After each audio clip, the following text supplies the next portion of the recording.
વંદે ગુજરાત।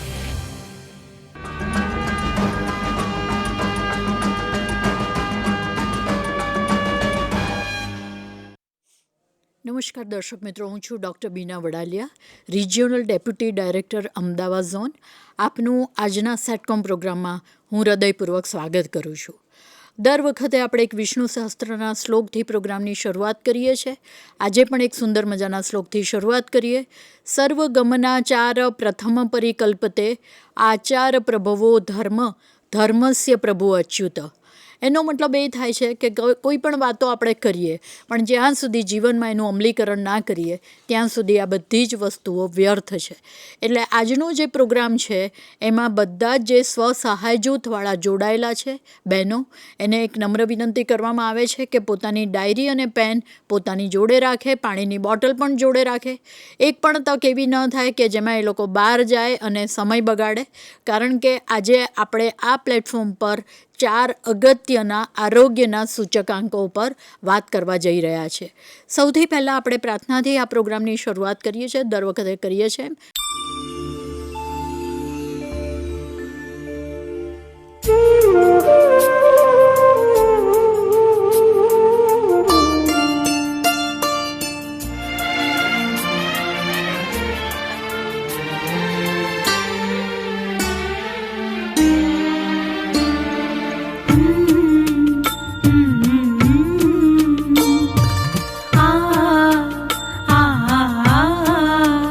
जीवन तुमने दिया है संभालोगे तुम, जीवन तुमने दिया है संभालोगे तुम। आशा हमें है, विश्वास है, हर मुश्किल से विधाता निकालोगे तुम। जीवन तुमने दिया है संभालोगे तुम। आशा हमें है, विश्वास है, हर मुश्किल से विधाता निकालोगे तुम। जीवन तुमने दिया है संभालोगे तुम।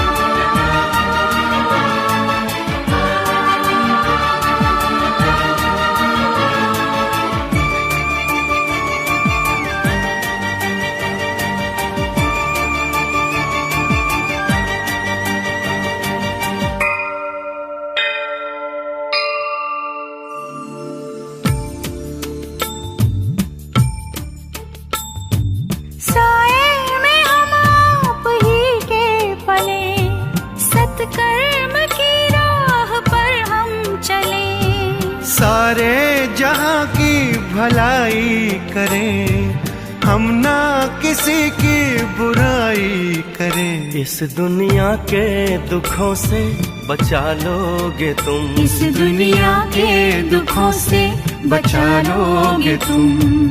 आशा हमें है, विश्वास है, हर मुश्किल से विधाता निकालोगे तुम। जीवन तुमने दिया है संभालोगे तुम।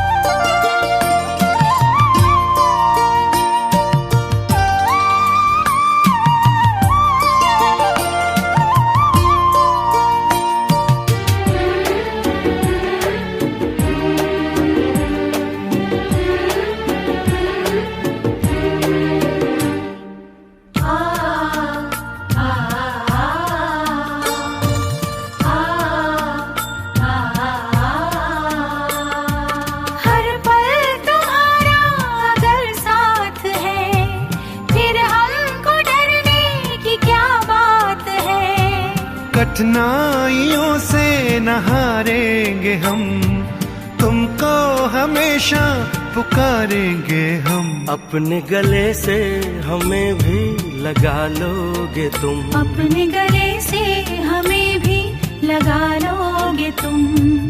आशा हमें है, विश्वास है, हर मुश्किल से विधाता निकालोगे तुम। जीवन तुमने दिया है संभालोगे तुम।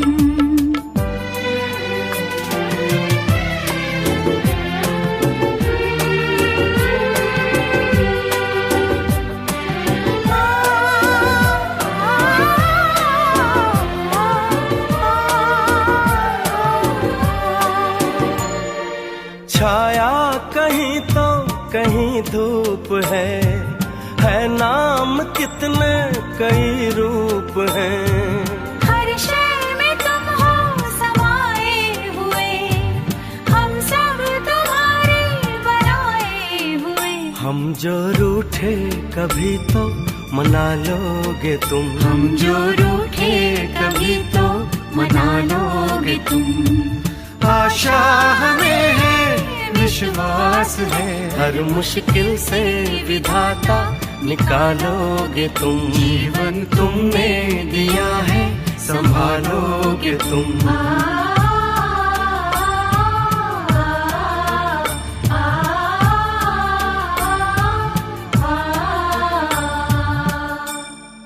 ખૂબ જ સુંદર પ્રાર્થના સાથે આજના સ્વસહાય જૂથના ઓરિએન્ટેશનની આપણે શરૂઆત કરી. સનાતન સત્ય જે ઈશ્વર છે એને આપણે યાદ કરીએ અને એક પોઝિટિવ ઉર્જા હકારાત્મકતા સાથે વાતાવરણ ભરાઈ જાય તો મને એવું લાગે છે કે એ આપણા જીવનનું પહેલું મૂલ્ય હોવું જોઈએ. એવું કહેવાય છે કે જેની ચા બગડી એની સવાર બગડી, જેની દાળ બગડી એનો દિવસ બગડ્યો, જેનું અથાણું બગડ્યું એનું વરસ બગડ્યું, પણ જેનું સ્વાસ્થ્ય બગડ્યું એનું જીવન જીવતર બગડ્યું. તમને લોકોને એ નવાઈ લાગશે કે ઘણા બધા સ્વસહાય જૂથો ઘણી બધી પ્રવૃત્તિમાં કાર્યરત છે, ઘણા બધા ઘણી બધી વસ્તુઓ કરતા હોય છે. તો આજે આરોગ્ય ડિપાર્ટમેન્ટ કેમ આજે સ્વસહાય જૂથ જોડે વાત કરી રહ્યું છે? તો જુલાઈ માસની અંદર એક ચિંતન શિબિર થઈ હતી અને જેમાં પોલિટિકલ લીડર્સ, આઈએએસ ઓફિસર અને ઘણા બધા મોટા લેવલના માણસોએ આ ચિંતન શિબિરમાં ભાગ લીધો હતો. કદાચ આપને નવાઈ લાગશે પણ મેં જે જીવતર બગડ્યું એની જે વાત કરી, સ્વાસ્થ્ય ઉપર એ ચિંતન શિબિરનો વધારે વેટેજ હતું અને એમાં 4 વસ્તુઓ પર વધારે ભાર મૂકવામાં આવેલો. પહેલું જે હતું એ માતા મૃત્યુ, કારણ કે બહેનો છે એ પણ માતા છે અને એનું મૃત્યુ ઘટાડવાનો સંકલ્પ લીધેલો છે બધાએ ભેગા થઈને.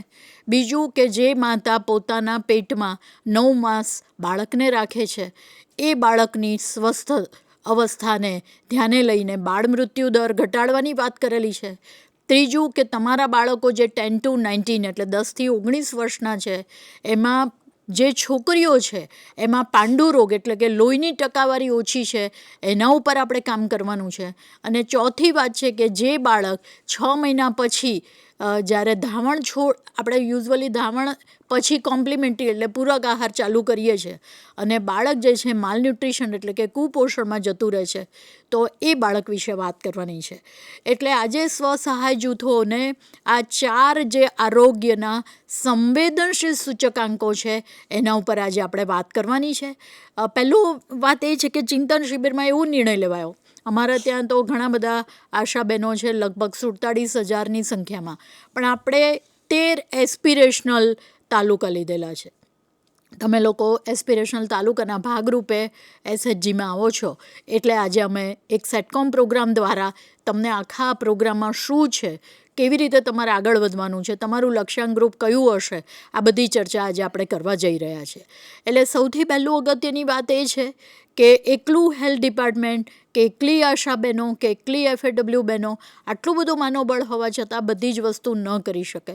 અને બીજું કે સેલ્ફ હેલ્પ ગ્રુપ છે, જે સ્વસહાય જૂથો છે, એ કોમ્યુનિટી અથવા તો સમુદાયનો જ એક અગત્યનો ભાગ છે. એટલે મને એવું લાગે છે કે સંવેદનશીલ જે કડી છે, આપ છો, આશાબેન છો, એ લોકો આરોગ્ય ડિપાર્ટમેન્ટને જોડતી એક સંવેદનશીલ કડી છે. કારણ કે તમે તમારા સમુદાયને બહુ સારી રીતે જાણો છો, એના સામાજિક ફેક્ટર કયા છે, એના બીજા કે આર્થિક ફેક્ટર કયા છે, એ બધા વિશે તમે જાણો છો. અને બીજું કે તમે કોમ્યુનિટીમાં બહેનો સાથે બહુ સારી રીતે વાત કરી શકો છો, જે કદાચ અમે લોકો ન પણ કરી શકીએ. તો એવું ચિંતન શિબિરમાં નક્કી થયું છે કે સ્વસહાય જૂથોને આ જે 4 મેં સૂચકાંકો કીધા આરોગ્યના એમાં જોડવા. એટલે બહુ જ અગત્યની વાત છે કે એક અકેલા થક જાયગા મિલકર હાથ બઢાના. અને મને એવું લાગે છે કે સ્વસહાય જૂથ માટે એક બહુ જ સોનેરી અવસર કહી શકાય કે આરોગ્ય ડિપાર્ટમેન્ટમાં આ પ્લેટફોર્મ પર વાત કરવાની એમને એક સોનેરી તક મળી છે. અને સ્વસહાય જૂથને ઇનડાયરેક્ટલી એક પ્રોત્સાહન પણ મળે એવા સર્ટિફિકેટ કે બીજું પ્રોત્સાહિત કોઈ રકમ આપવાનું સરકારે નક્કી કર્યું છે. ફેરફાર કોઈ પણ થઈ શકે છે. આજે તો અમે જે ડિસાઇડ કરેલું છે એની વાત કરીશું, પણ એમાં વધઘટ થઈ શકે, એટલે આને ફાઇનલ રકમ ન ગણવી. એકલી રકમ જોડે વાત નથી હોતી. કેટલીક વાર હું હંમેશા આરોગ્ય ડિપાર્ટમેન્ટમાં વાત કરું ત્યારે એક વાત અવશ્ય કહેતી હોઉં છું કે આપણે પગાર અને પુણ્ય, પગારની વાત નથી, આ પ્રોત્સાહન રકમની વાત છે, એની જોડે પુણ્યનું કામ પણ કરતા હોઈએ છીએ. કેટલીક બહેનો જ્યારે જોડાશે, તમારું જે સેલ્ફ હેલ્પ ગ્રુપ છે એના 10થી 12 મેમ્બર હોય છે, અને આ મેમ્બરો જ્યારે એક એક ઇન્ડિકેટર ઉપર, એક એક સૂચકાંકો પર કામ કરશે, અને એમાં બાળકનું વજન વધશે કે જે પણ એડોલેસન્ટ ગર્લ છે એનું એનિમિયા છે ઓછું થશે, તો મને એમ લાગે છે કે બહુ જ સુંદર કામગીરી દરમિયાન તમને એટલું બધું પુણ્ય મળશે કે પ્રોત્સાહન રકમ કે સર્ટિફિકેટ કે એવોર્ડ એ તો અલગ વાત છે, એ તો મળવાનું છે. જે લોકો કામ કરે છે એને કોઈ વસ્તુ મફતમાં તો ક્યારેય થતી નથી, અને કુદરતી રીતે પણ એક નિયમ છે કે કામ કરે એને વળતર મળવું, એટલે એ તો મળશે. પણ એની જોડે જે પુણ્યનું પોટલું કમાવાનું છે એ બહુ જ મોટી વાત છે. એટલે મને એવું લાગે છે કે આ એક બહુ જ અગત્યની સોનેરી તક છે. અને જે પણ બહેનો જોડાય છે, માત્ર પૈસા કે માત્ર એવોર્ડ, એવી બધી વાતો, પ્રોત્સાહન, આ બધી વાતોને એક બાજુ ભૂલી જાય, પણ તમે તમારી કોમ્યુનિટી લેવલે જે પણ કામ કરી રહ્યા છો, કોઈ લોકો ઊનનું કામ કરતા હશે, કોઈ લોકો બીજું કામ કરતા હશે, કોઈ લોકો આપણા પેકેટો વેચવાનું કામ કરતા હશે, કોઈ ડેરી જોડે જોડાયેલા હશે, એવા ઘણા કામો કરતા હશે. પણ મને એવું લાગે છે કે આરોગ્ય ડિપાર્ટમેન્ટમાં જોડાઈને તમને જે ઇન્ટરનલી એટલે આત્મિક રીતે જે આનંદ આવશે એ કદાચ બીજી એક પણ એક્ટિવિટીમાં નહીં આવે. એટલે પહેલી વાત મારી સમજી લો કે જે પણ વાત કરી રહ્યા છે એને પહેલાં તો શાંતિથી સાંભળો. તમે જો બાળકને લઈને આવ્યા હોય તો બાળક શાંત રહે એવી વ્યવસ્થા ગોઠવો. બીજી વસ્તુ છે, એક એક શબ્દ ઇમ્પોર્ટન્ટ છે.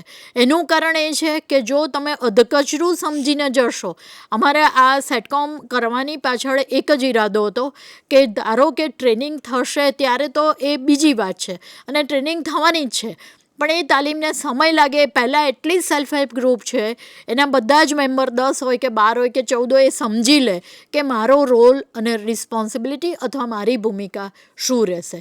એટલે આજનો જે વિષય છે બહુ જ ઇમ્પોર્ટન્ટ વિષય છે, અને આ 2 કલાક તમારે બિલકુલ કોન્સન્ટ્રેશન સાથે સાંભળવાનું છે. મેડિકલ ઓફિસર, પીએસસી કે એફએડબલ્યુ બહેનો કે એફએચએસ પણ આ પ્રોગ્રામમાં જોડાયેલા છે. જ્યારે પણ પ્રોગ્રામનો અંત આવશે ત્યારે હું તમને 15 મિનિટ આપીશ, અને દરેક સેલ્ફ હેલ્પ ગ્રુપે મને હાજરી પુરાવીને કહેવાનું છે કે હા મેડમ અમે લોકો જોડાયેલા છે. એટલે ફોન કરીને અમે તમને ટોલ ફ્રી નંબર આપીશું જેના દ્વારા તમારે મારી જોડે સંવાદ કરવાનો છે, જે પણ જરૂરી છે. ધારો કે તમે વાતચીત નથી કરી શકતા તો તમારા એફએડબલ્યુ અથવા તમારા એમઓપીએસસી એ મારી જોડે ડાયરેક્ટ વાત કરશે, એટલે મને ખબર પડે કે આટલા સેલ્ફ હેલ્પ ગ્રુપના બહેનો જોડાયા છે. બીજી એક અગત્યની વાત એ છે કે જે પણ મેડિકલ ઓફિસર આ પ્રોગ્રામમાં તે રેસ્પિરેશન ડિસ્ટ્રિક્ટમાં જોડાયેલા છે, એ લોકો જેટલા પણ બહેનો આ સેટકોમમાં જોડાયા છે એનું કમ્પ્લીટ નામાવલી અને લાઇન લિસ્ટિંગ રાખે, એની સહીઓ લે. આ બહુ જ અગત્યનો મુદ્દો છે કે આપણે સેટકોમમાં કેટલા બહેનોને આ પ્રોગ્રામમાં અથવા આ પ્લેટફોર્મ પર કવર કર્યા, એટલું પણ જરૂરી છે. એટલે મહેરબાની કરીને આ પણ કરવાનું અવશ્ય રાખજો. અને અગત્યની વાત છે ડોક્યુમેન્ટેશન. એકાદ ફોટોગ્રાફ લઈ અને ગ્રુપમાં THO મિત્રોને ખાસ સલાહ છે કે એ લોકો શેર કરે એક સેટકોમ જોતો ફોટો, જેને કારણે અમને ખબર પડે કે મોટાભાગના 13 રેસ્પિરેશન તાલુકાવાળા જે પણ ગામો જોડાયેલા છે એ બધા લોકો આ પ્રોગ્રામ જોઈ રહ્યા છે. આ મારી એક નાની વાત હતી, પણ બહુ ઇમ્પોર્ટન્ટ વાત છે. જેટલી વસ્તુ ઇમ્પોર્ટન્ટ કામ કરવાની છે એટલી જરૂરી છે ડોક્યુમેન્ટેશન કરવું. તો પહેલું સુખ તે જાતે ન રહ્યા, અને સ્વાસ્થ્ય ઉપર મને એવું લાગે છે કે સેલ્ફ હેલ્પ ગ્રુપને થશે કે અમે આરોગ્ય ડિપાર્ટમેન્ટ જોડે જોડાયા, પણ મને એમ લાગે છે કે આ 4 ટોપિક તમારા જીવન જોડે પણ જોડાયેલા છે. જ્યારે તમે આ બધી વસ્તુ સાંભળશો, કેટલીક સેલ્ફ હેલ્પ ગ્રુપની બહેનો પોતે પ્રેગ્નન્ટ હશે, એને કેટલાકને બાળકો હશે, કેટલાકને 10 to 19 યર્સના એડોલેસન્ટ ગર્લ્સ બોયઝ પોતાના ઘરમાં હશે. મને એવું લાગે છે કે પહેલાં તો તમે એ વસ્તુ વિચારો કે આ પ્રોગ્રામમાં અમને જે માહિતી મળવાની છે એ ફક્ત સમુદાય માટે નથી, પણ પહેલાં સ્વ એટલે પોતાના માટે છે, બીજું સ્વજનો એટલે તમારા ઘરમાં જે પણ જેઠાણી દેરાણી નણંદ છે એના બાળકો માટે અને એના માટે છે, ત્રીજું છે એ આપણે સમુદાયમાં જેના ઉપર કામ કરવાનું છે એના માટે છે, અને છેલ્લે આપણે જિંદગીમાં આપણો છેલ્લો જે ડેસ્ટિનેશન કહીએ, છેલ્લો આપણે જમ્પ કહીએ કે સમષ્ટિ કલ્યાણ. એટલે સ્વ, સ્વજન, સમુદાય અને સમષ્ટિ કલ્યાણ તરફ જવાનું છે. પહેલાં આપણે સ્વ તરફ વિચારીએ કે આજે જે પણ ટૉપિક લેવાનો છે 4 ઇન્ડિકેટર ઉપર, તો એમાં તમને પોતાને ફાયદો થશે, તમારા ઘરને ફાયદો થશે. આ નાની નાની બાબતો ઉપર તમે ધ્યાન રાખશો તો આપણે બહુ સારું કામ આરોગ્ય ડિપાર્ટમેન્ટ લેવલે કરીશું અને એનું પ્રોત્સાહન પણ તમને ચોક્કસ મળશે. એટલે ચિંતન શિબિરમાં સ્વ સહાય ગ્રુપોને એક જોડાણ કરવાની બાબત એ બહુ જ મોટી પરિકલ્પના કહેવાય. અને મને એવું લાગે છે કે આશાબેનો જે પ્રોગ્રામ મોટાભાગના આશાબેનો પણ કદાચ જોડાયા હશે, તો એ લોકો એક વસ્તુ માટે નિશ્ચિંત રહે કે એમને જે પણ વસ્તુ મળે છે, એમનું જે પણ ઇન્સેન્ટિવ મળે છે એમાં કોઈ જ વસ્તુનો ફેરફાર નથી, એ તો એમને મળવાનું જ છે. એટલે આશાબેનો એમનું કામ કરે જાય. બીજી બાજુ સ્વસહાય ગ્રુપ છે એનું નક્કી ગ્રુપ છે, એ એનું કામ કરે. પણ જ્યારે સ્વસહાય ગ્રુપને કોઈ ડેટાની જરૂર પડે, કોઈ માર્ગદર્શનની જરૂર પડે, તો મેડિકલ ઓફિસર PSCથી માંડીને FAW, FHS કે આશાબેનો કે આશા ફેસિલિટેટર અવશ્ય એ લોકોને મદદ કરે. કારણ કે આ પણ એક વસ્તુ, એક હિડન એજન્ડા છે કે બધા એકબીજાને સહયોગ કરે અને બધા એકબીજાના પૂરક બનીને કામ કરે. આફ્ટર ઓલ દરેકના આરોગ્ય માટેનો વિષય છે, કોઈ કોઈનું ક્યાંય જૂટવી લેતું નથી, જિંદગીમાં ક્યારેય એવું બનતું નથી. જે કામ કરે છે એનું પરિણામ એ ભોગવે, બીજું જે કામ કરે છે એનું પરિણામ અથવા એનું ફળ એ ભોગવે. એટલે એમાં તમારે કોઈ કોમ્પિટિશન હેલ્ધી હોવી જોઈએ, ખરાબ કોમ્પિટિશન કે વેર મનસ્યક વાત કરીને એકબીજાની એવી ખરાબ કોમ્પિટિશન ના કરતા ને બિલકુલ પગ ખેંચવાની કામ મહેરબાની કરીને ના કરતા. આ મારું એક નમ્ર સૂચન છે અને વિનંતી છે. તો હવે આપણે આપણા પ્રોગ્રામની શરૂઆત કરીએ. એમાં એક પ્રેઝન્ટેશન છે જે ગુજરાતીમાં છે. તમારું જ્યાં પણ ટૉપિક તમને રિલેટેડ વાત આવશે એટલે હું ત્યાં અટકી જઈશ કે એક્ઝેક્ટલી સેલ્ફ હેલ્પ ગ્રુપ અને એના મેમ્બરોએ શું કામ કરવાનું છે. પહેલી વસ્તુ એ કે સત્ય એટલે સાચાપણું. કેટલીક વસ્તુ એવી છે કે ઇન્સેન્ટિવ મળવાનું હોય તો 2 વર્ષનો ગાળો હોય અને આશાબેન એમ કે 3 વર્ષનો ગાળો છે, ચલો એમ કરીને બતાવી દઈએ અને ચલો આપણે 500 કે 1000 રૂપિયા ઇન્સેન્ટિવ. આવી ખોટી બાબતો લાંબી ક્યારેય ટકતી નથી. તો સેલ્ફ હેલ્પ ગ્રુપને પણ મારી એક વિનંતી છે કે જ્યાં ઇન્સેન્ટિવ કે જ્યાં પૈસાની બાબત આવે ત્યારે સત્યનો રસ્તો પકડજો. જો ખરેખર સાચું અને સારું કામ કર્યું છે તો ડેફિનેટલી મળવાપાત્ર છે. અને તમે એક ડોક્યુમેન્ટેશન રાખજો કે જ્યારે પણ ઇન્સેન્ટિવની વાત આવે ત્યારે તમે એકલા આ વસ્તુને સુનિશ્ચિત ના કરતા, તમારી જોડે ગ્રામ પંચાયતની કોઈ રિપ્રેઝેન્ટેટિવ હોય, આરોગ્ય ડિપાર્ટમેન્ટ હોય, આ બધા ભેગા થઈને તમે ધારો કે હિમોગ્લોબિન 10 ગ્રામ કરવાનું છે, પહેલાં 8 હતું કે 7 હતું, તો તમે પછી સુનિશ્ચિત કરો કે જો હવે મારા આટલા પ્રયત્નોથી 10 ગ્રામ થયું છે તો બધા માણસોની હાજરીમાં એનું હિમોગ્લોબિન થાય. અને એક જ ઇન્સ્ટ્રુમેન્ટથી થાય. ઘણીવાર શું છે, ઇન્સ્ટ્રુમેન્ટ બદલાઈ જાય, વેઇંગ મશીન બદલાઈ જાય, તો 8 કિલો બતાવે, પેલો 10 કિલો બતાવે. તો આ બધી વસ્તુ પણ સુનિશ્ચિત કરવાની છે કે આપણે મેક્સિમમ સત્ય તરફ વળીએ, એક જ ઇન્સ્ટ્રુમેન્ટથી કરીએ, એક જ ઇક્વિપમેન્ટ વાપરીએ તો આપણે પરિણામલક્ષી કામ કરી શકીએ. તો પ્રેઝન્ટેશન પ્લીઝ, આપણે પ્રેઝન્ટેશન બતાવીશું. અગત્યના મુદ્દા આવશે ત્યાં હું જ કહીશ કે આ મુદ્દો લખી લો. 10મી ચિંતન શિબિર થઈ મેં આપને કહ્યું, અને બહુ જ ભલામણો આવેલી. એમાં બાળ મૃત્યુ દર, માતા મૃત્યુ દર મેં જે ઓલરેડી વાત કરી દીધી, ન્યુટ્રિશન એટલે કે પોષણ અને કિશોરીઓમાં એનિમિયાના સુધાર માટેના ભલામણો થયેલા છે.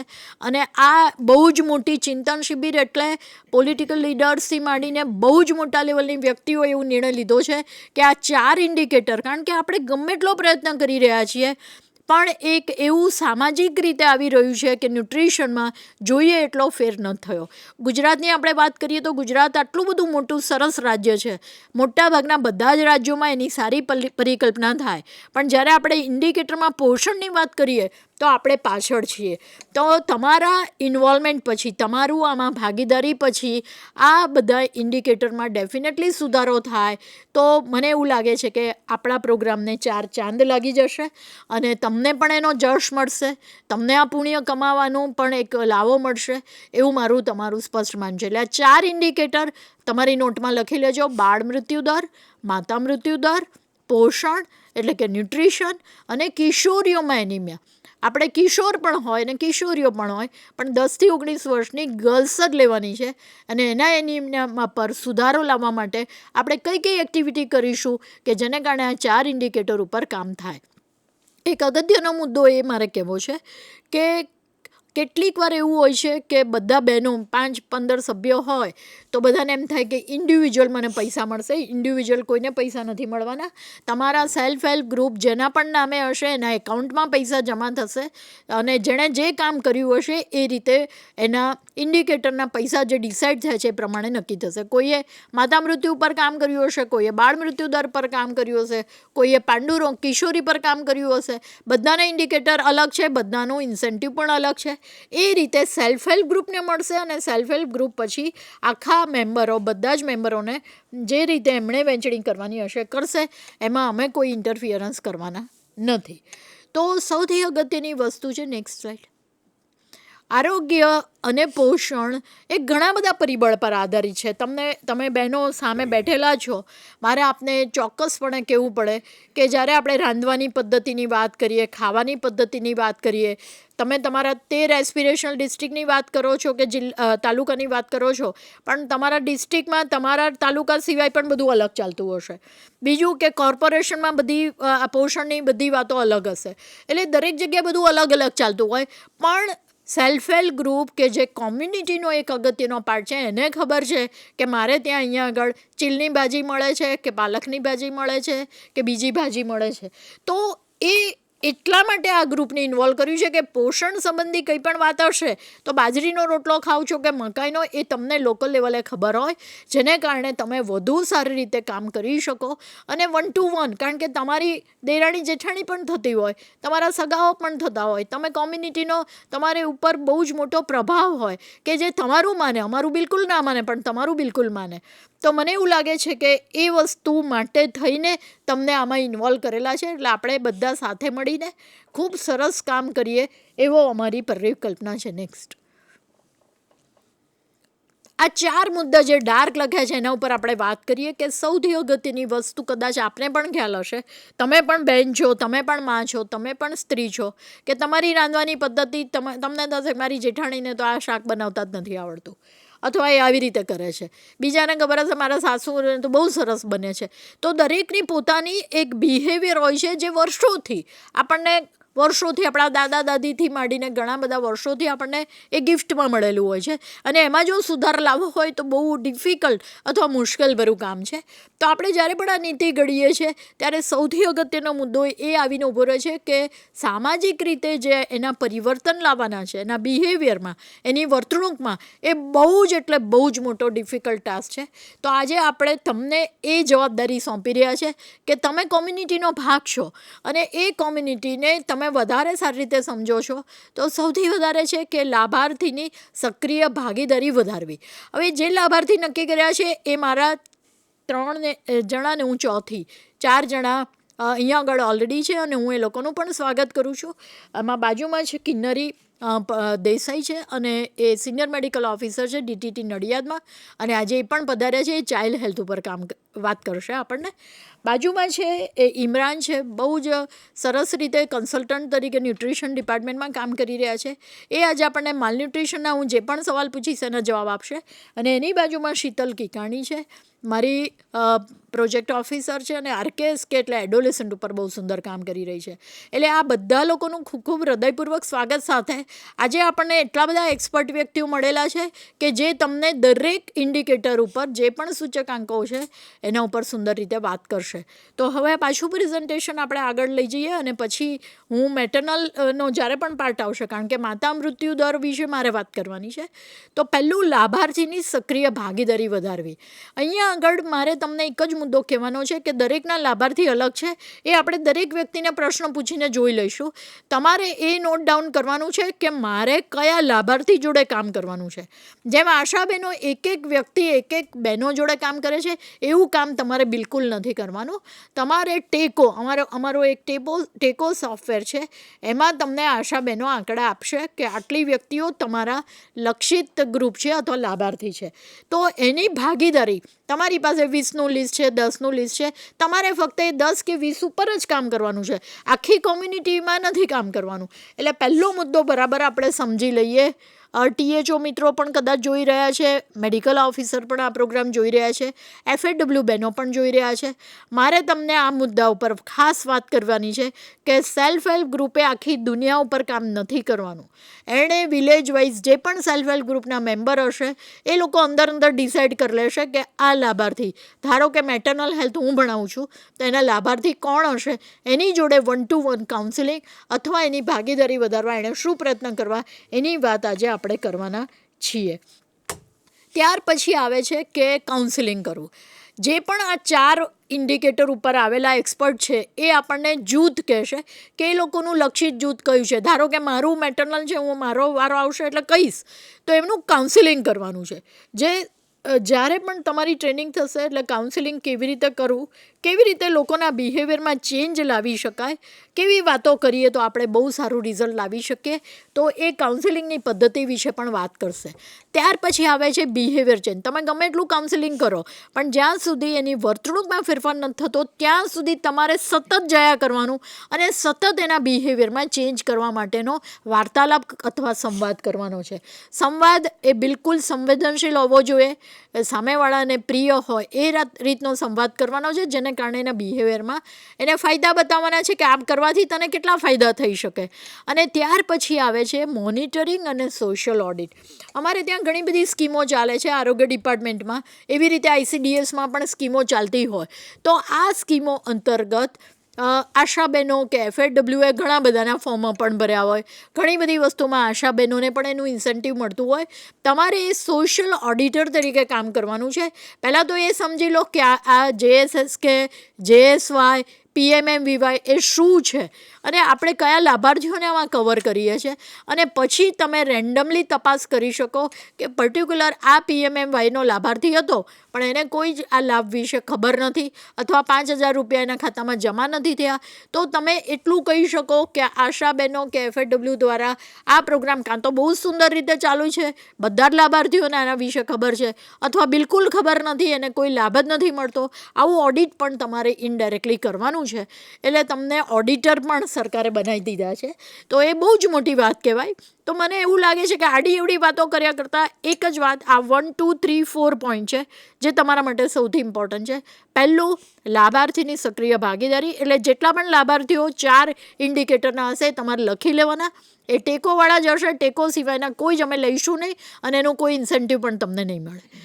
પછી એની જોડે કાઉન્સિલિંગ 1-to-1, તમારી પાસે 20 કે 10નું લિસ્ટ હોય એમાં ઘરે જવાનું, એના ફેમિલી કાઉન્સિલિંગને 1-to-1 બધું કરવાનું. અને એ કર્યા પછી જો એના બિહેવિયરમાં ચેન્જ ના થાય તો પછી કોઈ મતલબ જ નથી. તો આપણે તમને જોડ્યા તો એનો મતલબ એવો છે કે તમારે એના બિહેવિયરમાં તો ડેફિનેટલી ચેન્જ લાવવો જ પડે. અને આ સોશિયલ ઓડિટ, જે પણ સ્કીમો ચાલે છે એનું સોશિયલ ઓડિટ 13 એસ્પિરેશનલ તાલુકા અત્યારે લીધેલા છે, જેની અંદર તમને નવજાત શિશુઓ, જે 6 મહિનાથી 6 વર્ષવાળા, 5 વર્ષથી ઓછી ઉંમરના બાળકો, કિશોરીઓ, સગર્ભા માતાઓ પર આપણે વધારે ધ્યાન કેન્દ્રિત કરેલું છે, અને 10થી 19 વર્ષવાળા કિશોરીઓ એના ઉપર આપણે ધ્યાન કરેલું છે. આ વસ્તુ વારે વારે રિપીટ થશે એટલે આજે તમને બિલકુલ આઈડિયા આવી જશે, કારણ કે મારા જે એક્સપર્ટ લોકો બેઠેલા છે એ પણ તમને આની જ વાત કરશે. હવે નેક્સ્ટ સ્લાઇડ છે, નેક્સ્ટ સ્લાઇડ પ્લીઝ. બાળ મૃત્યુદર, માતા મૃત્યુદર, કુપોષણ અને એનિમિયા એ બહુ જ પડકારો છે. એમાં ઘણી બધી મુશ્કેલીઓ આવી રહી છે અને બધી જ વસ્તુ એ આપણા સ્વાસ્થ્ય સમસ્યા જોડે બહુ જ ડાયરેક્ટલી, પરોક્ષ, પ્રત્યક્ષ બધી રીતે જોડાયેલી છે.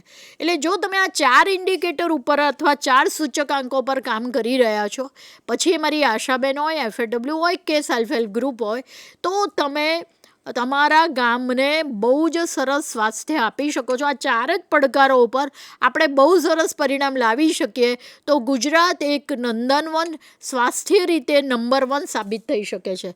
એટલે મારો આ એક મુદ્દો છે કે જે પ્લીઝ સાંભળી લો. આ 4 મુદ્દા વારે વારે રિપીટ કરું છું. બાળ મૃત્યુદર, માતા મૃત્યુદર, કિશોરીઓ 10થી 19 વર્ષમાં, જે એનિમિયા અથવા પાંડુરોગ છે એના ઉપર, અને બાળકો જે 6 વર્ષના છે એમાં કુપોષણ 6 વર્ષ સુધીના, એ સેમ અને મેમ ચાઇલ્ડની વાત છે. આના માટે કોમ્યુનિટીનો જ્યાં સુધી તમે સહયોગની જે કોમ્યુનિટી લેવલે સમુદાયની ભાગીદારી આપણે નથી લેતા અને અંદર આપણે એકબીજા સાથે વાતચીત નથી કરતા, ઇન્ટરસેક્ટોરલ કોર્ડિનેશન. ઘણીવાર આશાબેન કે જાઓ હું તમને ડેટા નહીં આપું, ICDS-વાળા કે હું નહીં આપું. ઘણીવાર એજ્યુકેશન ડિપાર્ટમેન્ટ જોડે પણ આપણી આ વાત જોડાયેલી હોય, એટલે બધા ડિપાર્ટમેન્ટોનું એકસાથે સંકલન થાય. અને લાઈફ સાયકલ એપ્રોચ, આમાં તમે એમ કહો કે મેં તો મેડમે કીધું હતું કે ભાઈ રજિસ્ટ્રેશન કરાવવું, પણ આમાં ન્યુટ્રિશન પણ અગત્યનો ભાગ છે. એકલું લાઈફ સાયકલ એપ્રોચમાં તમે દીકરીને ઇમ્પોર્ટન્સ ના આપો ત્યાંથી વાત ચાલુ થાય છે. તો એ મુદ્દા પર નાની ઉંમરે લગ્ન થાય છે તો એ મુદ્દા, લાઈફ સાયકલ એપ્રોચ એટલે એના પણ ઘણા મુદ્દા છે. ઘણા લોકો અંદર ભ્રૂણ હત્યા કરાવી દે છે, જે અત્યારે તો કાયદો થઈ ગયો છે તો પણ. એટલે આ બધી મુદ્દાઓને આપણે વધારે કોન્સન્ટ્રેટ કરીશું તો લાંબા સમયે આપણે આ બધા ઇન્ડિકેટર ઉપર બહુ સારું પરિણામ લાવી શકીશું. નેક્સ્ટ મુદ્દો. નેક્સ્ટ એટલે ફરી પાછું રિપીટેશન આવે છે કે તમારે અસરકારક જોડાણ તમારા લાભાર્થીઓ સાથે કરવાનું છે, બહુ જ અસરકારક જોડાણ. બીજું, તેમનું પરામર્શ કરવાનું છે, એના બિહેવિયરમાં ચેન્જ કરવાનું છે. અને જે પણ અમારી યોજનાઓ ચાલે છે તમારે સમજવું પડશે કે અમારી યોજનાઓ કઈ ચાલી છે, કયા કાર્યક્રમો ચાલે છે, એનું તમારે થોડું મોનિટરિંગ કરવાનું છે. અને તમારે ઓડિટર તરીકે એક ઓડિટ કરવાનું છે કે અસરકારક રીતે આનો ઉપયોગ થઈ રહ્યો છે કે નહીં, લાભાર્થીઓને આને લાભ મળી રહ્યો છે કે નહીં, એના ખાતામાં પૈસા જમા થઈ રહ્યા છે કે નહીં, અને પૈસા પછી એ લોકો શું કરે છે. પેલો એનો હસબન્ડ દારૂ પીને ફૂંકી નાખે છે પૈસા, કે એકચ્યુઅલી પોષણ માટે વાપરે છે. આ બધી વસ્તુઓ જો આપણે કરીએ તો પરિણામલક્ષી આપણે રિઝલ્ટ લાવી શકીએ. નેક્સ્ટ મુદ્દો. નેક્સ્ટ તો સૌથી અગત્યની વસ્તુ છે કે સેલ્ફ હેલ્પ ગ્રુપ. પહેલી વસ્તુ આજે આપ સમજી લો, જે લોકો THO મિત્રો પણ આ પ્રોગ્રામ જોઈ રહ્યા છે કે મેડિકલ ઓફિસર જોઈ રહ્યા છે, પહેલી વસ્તુ એ કે તમારું જે પણ સેલ્ફ હેલ્પ ગ્રુપનું અત્યારે જે પણ લોકો જોઈ રહ્યા છે એ હું એવું સમજી છું કે DDO અને કલેક્ટરશ્રી એની એપ્રુવલ આપેલી છે. સિલેક્શન ઓફ સેલ્ફ હેલ્પ ગ્રુપમાં તમારા જે પણ ગ્રુપ ડિસાઇડ થયેલા છે એ તમારા આઈડેન્ટિફાઈ અથવા પસંદ થયેલા છે એપ્રુવલ ઓફ કલેક્ટરશ્રી. તો આ પહેલું સુનિશ્ચિત કરી દો કે તમે કામ કરવા માંડો અને પછી ખબર પડે કે તમારું સેલ્ફ હેલ્પ ગ્રુપ તો લીધું જ નથી, તો પછી કાલ ઉઠીને ઇન્સેન્ટિવને રિલેટેડ પણ પ્રશ્નો આવશે. એટલે મહેરબાની કરીને જે લોકો પ્રોગ્રામ જોઈ રહ્યા છે એ સુનિશ્ચિત કરે કે તમારું સેલ્ફ હેલ્પ ગ્રુપ કલેક્ટરશ્રી કે જે પણ IRD જોડે તમારું ફાઇનલ, DRD જોડે ફાઇનલ થયું છે કે નહીં, એ મારો પહેલો મુદ્દો છે. બીજો જે મુદ્દો છે કે જ્યારે પણ તમે આઈડેન્ટિફાઈ કર્યા તો એનું કેપેસિટી બિલ્ડિંગ જે તમારું થઈ રહેશે. એક દિવસની તાલીમ કરવાની છે અને અમે લોકોએ લગભગ 280 જેટલા લોકોને તાલીમ અમે ઓલરેડી આપી દીધી છે અમારા આરોગ્ય ડિપાર્ટમેન્ટમાં. અને કેટલાક લોકો થોડા ICDS-વાળા પણ CDPOને બધા હતા, તો એ લોકો તમને પાછી તાલીમ આપશે, DRDની મંજૂરી મળશે એટલે એક દિવસનું ઓરિએન્ટેશન થશે. પણ આજની જે આ તાલીમ છે સેટકોમ મારફતે, એ મને લાગે છે કે એક સાથે હું આટલા બધા લોકોને તાલીમ આપી રહી છું, જે બહુ જ મોટી વાત છે. ત્રીજો જે મુદ્દો છે, જે કેપેસિટી બિલ્ડિંગ એટલે તાલીમની વાત પૂરી થઈ, કોમ્યુનિકેશન એક્શન, એમાં તમારું જે ટાર્ગેટ ગ્રુપ છે એનું કાઉન્સિલિંગ ચાલુ કરવાનું છે ને એના બિહેવિયરના જોડાણ, બિહેવિયરમાં ચેન્જ લાવવા માટેના પ્રયત્નો કરવાના છે, ઓડિટ કરવાનું છે, એ વાત મેં ઓલરેડી કરી. સાથે આ લોકોને ઇન્ડિકેટર કયા છે એટલે તમને અમે એ નક્કી કરવાના છીએ આ સ્લાઇડોમાં કે કયા લક્ષ્યાંકો આપીએ છીએ, કયા ઇન્ડિકેટર સૂચકાંકો તમને આપવામાં આવશે અને એનું ફીડબેક પણ લેવામાં આવશે. અમારા ડિપાર્ટમેન્ટ દ્વારા પણ તમારું ફીડબેક લેવામાં આવશે. તમને શું ફાયદો થશે? પહેલી વસ્તુ તો એ કે આ એક પુણ્યનું કામ છે. પહેલી જ વાત કહી દઉં, બહુ સુંદર. જ્યારે પણ આરોગ્ય ડિપાર્ટમેન્ટમાં કોવિડમાં લોકો મરતા હતા ત્યારે ઘણા બધા લોકોએ બહુ ભાગીદારી નોંધાવી. લોકલ લેવલે સેલ્ફ હેલ્પ ગ્રુપે કેટલા લોકોએ રાંધીને કોઈને મદદ કરી, કોઈ લોકોએ ઓક્સિજન આપીને મદદ કરી, કોઈએ દવા આપીને કરી, કોઈએ કોઈને સપોર્ટ આપીને પોતાનું વ્હીકલમાં લઈ જવા માટે મદદ કરી. તો આ એક પુણ્યનું કામ છે. આરોગ્યને લક્ષીને કોઈ પણ કામ હોય એ પુણ્યનું કામ છે. એમાં તમે જોડાવો છો એ જ એક બહુ મોટી વાત છે. પણ જ્યારે પણ મોટા ફંક્શન થશે ત્યારે તમને સર્ટિફિકેટ, એવોર્ડ આપવામાં આવશે, પ્લસ તમને ઇન્સેન્ટિવ નક્કી કર્યું છે સરકારે એ પણ આપવામાં આવશે. તો આ પણ મુદ્દો લઈ લઈએ. પણ અત્યારે અમને જે ખબર છે ઇન્સેન્ટિવમાં કોઈ ફેરફાર થઈ શકે એવી સ્પષ્ટ વાત હું કરી રહી છું. એટલે આ ઇન્સેન્ટિવને ફાઇનલ ન ગણવું, બરાબર. અને એ જો આ જ ફાઇનલ થશે તો અમને કોઈ વાંધો પણ નથી. તો આ આપણે એક મુદ્દો સ્પષ્ટ કરવા જેવો હતો, એટલે મેં આપને કીધેલો છે. ત્યાર પછીનો જે મુદ્દો છે કે નેક્સ્ટ, જ્યારે પણ નવજાત શિશુ 5 વર્ષની ઓછી વયના બાળકો, 6 વર્ષ છે ને, 6 વર્ષથી ઓછી ઉંમરના બાળકો, 10થી 19 વર્ષની કિશોરીઓ અને એનું ટાર્ગેટ ગ્રુપ. તો આની અંદર તમે એક મુદ્દો પ્લીઝ લખી લો. પહેલું તો ટેકો દ્વારા એન્ટ્રી કરેલી હોય એવા જ ગ્રુપ, એટલે તમારે આશા કે FAWની મદદ ચોક્કસ લેવી પડશે. એટલે 2500 ગ્રામથી ઓછા વજન સાથે જન્મેલા બાળકો. એટલે હું જ્યારે ચાઇલ્ડ કેરની વાત કરીશ અને જ્યારે કિન્નરીબેન તમને ચાઇલ્ડ કેરની વાત કરશે ત્યારે હું એમને જે પણ પ્રશ્નો પૂછીશ એના જવાબો આ 2.5 kgથી ઓછા વજનવાળા બાળકો જ તમારે લેવાના છે. એટલે જેની એન્ટ્રી ટેકોમાં થઈ છે, જેનું વજન 2.5 kg કરતાં ઓછું છે, એવા અને માત્ર એવા નોર્મલ 3 kgવાળા બાળકો એ તમારો ટાર્ગેટ ગ્રુપ છે જ નહીં. સગર્ભા માતા ને એમાં પણ હાઈરિસ્ક મધર, સગર્ભા માતા પણ લેવાની છે અને હાઈરિસ્ક મધર પણ લેવાની છે. તો એ પણ હું તમને આગળ સમજાવું છું કે કઈ લેવાની છે ને એના ઇન્ડિકેટર શું છે. કુપોષણથી પીડાતા 1 થી 6 યર્સ, ઉપર 5 ખોટું લખ્યું છે, અહીંયા 1 થી 6 વર્ષના બાળકો છે. અને એનિમિયામાં જેનું હિમોગ્લોબિન 10% કરતાં ઓછું છે એ જે મુશ્કેલી ધરાવતી 10થી 19 વર્ષની કિશોરીઓ, 10થી 19 વર્ષની તરુણીઓ કે દીકરીઓ પણ જેનું હિમોગ્લોબિન 10 ગ્રામ કરતાં ઓછું છે. અહીંયા મારે એક પ્રશ્ન મારી FAW બહેનો જે 13 એસ્પિરેશનલ ડિસ્ટ્રિક્ટવાળી છે, હમણાં હું સાયલા વિઝિટમાં જઈ આવી, સાયલાનો મેં રિપોર્ટ પણ મેડમ લોકોને સબમિટ કર્યો. પહેલી વસ્તુ એ છે કે જે FAW બેન હતા એણે હવે તો કદાચ હિમોગ્લોબિન કરી નાખ્યું હશે, એણે BMI કરેલું પણ એણે હિમોગ્લોબિન જોયું નહોતું. જ્યારે તમે ટેકોમાં એન્ટ્રી કરી લો છો, કારણ કે અમે એડોલેસનનું એક મોડ્યુલ બનાવ્યું છે અને એમાં તમારે હિમોગ્લોબિન ચોક્કસ લખવાનું છે, તો તમારું ટાર્ગેટ ગ્રુપ 10 ગ્રામ કરતાં ઓછું હોય તો તમારી FAW બેને પહેલાં સ્ક્રીનિંગ કરીને ડિજિટલ હિમોગ્લોબિનોમીટર હોય કે શાલીઝ મેથડ જે નક્કી કર્યું હોય પણ તમારે હિમોગ્લોબિન ડેફિનેટલી ચેક કરવાનું છે. અને ના થયું હોય તો અર્જન્ટ 2 દિવસમાં તમે હિમોગ્લોબિન ચેક કરી લો, 2 દિવસમાં. મને ખબર જ છે કે મોટાભાગની FAW બહેનોએ કર્યું જ છે, પણ ના કર્યું હોય તો પ્લીઝ કરી લેજો.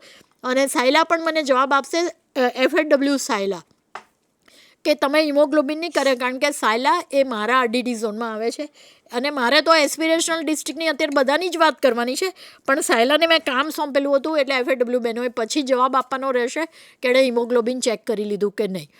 નેક્સ્ટ મુદ્દો, એટલે તમારા આ જે ગ્રુપ છે એ 4 વસ્તુ પર જ કામ કરવાની છે, 4 વસ્તુ પર જ. બીજી કોઈ વાત આડી એવડી જોવાની નથી. અર્જુનની પક્ષીની ડાબી આંખ, આપણો આ ટાર્ગેટ આટલા જ ઉપર. તમે પછી આશાબહેનો શું કરે છે મહેરબાની કરીને ના જોતા, કારણ કે આશાબહેનોએ તો દરિયા જેવું ઘણા બધા કામો કરવાના છે અને એના ઘણા બધા ઇન્સેન્ટિવ છે. તમારે આ 4 જ મુદ્દા પર કામ કરવાનું છે. એટલે આ ક્લિયર કરી દઈએ આપણે, પહેલું ક્લિયર કરી લઈએ, આ 4 જ તમારા ટાર્ગેટ ગ્રુપ રહેશે. હવે આ 4 ટાર્ગેટ ગ્રુપને કરવાનું શું છે એ પ્રશ્ન આવે છે, જેની ડિટેલમાં ચર્ચા એક્સપર્ટ ગ્રુપ કરશે. પણ ઓછા વજન સાથે જે પણ જન્મેલા બાળકો છે, 2.5 હોય, 2.4 હોય, 1.8 હોય, જે પણ બાળકો છે એના વજનમાં ડેફિનેટલી વધારો, પણ એ વધારો કેટલો થવો જોઈએ એ પણ ઇન્ડિકેટરમાં નક્કી કરેલું છે.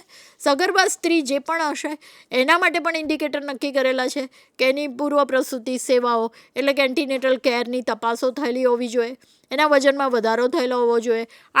આમ તો અમે 12 કિલોનું વજન વધારવાનું કહીએ છીએ, પણ સેલ્ફ હેલ્પ ગ્રુપ જો અમને 8 કિલો પણ વજન વધારી આપે, એના માટે ન્યુટ્રિશન કાઉન્સેલિંગ કરે, શીંગ ચણા ખવડાવે, જે પણ એને આયનયુક્ત આહાર ખવડાવે, પણ એના વજનમાં પ્રેગ્નન્સી દરમિયાન 8 કિલોનો વધારો.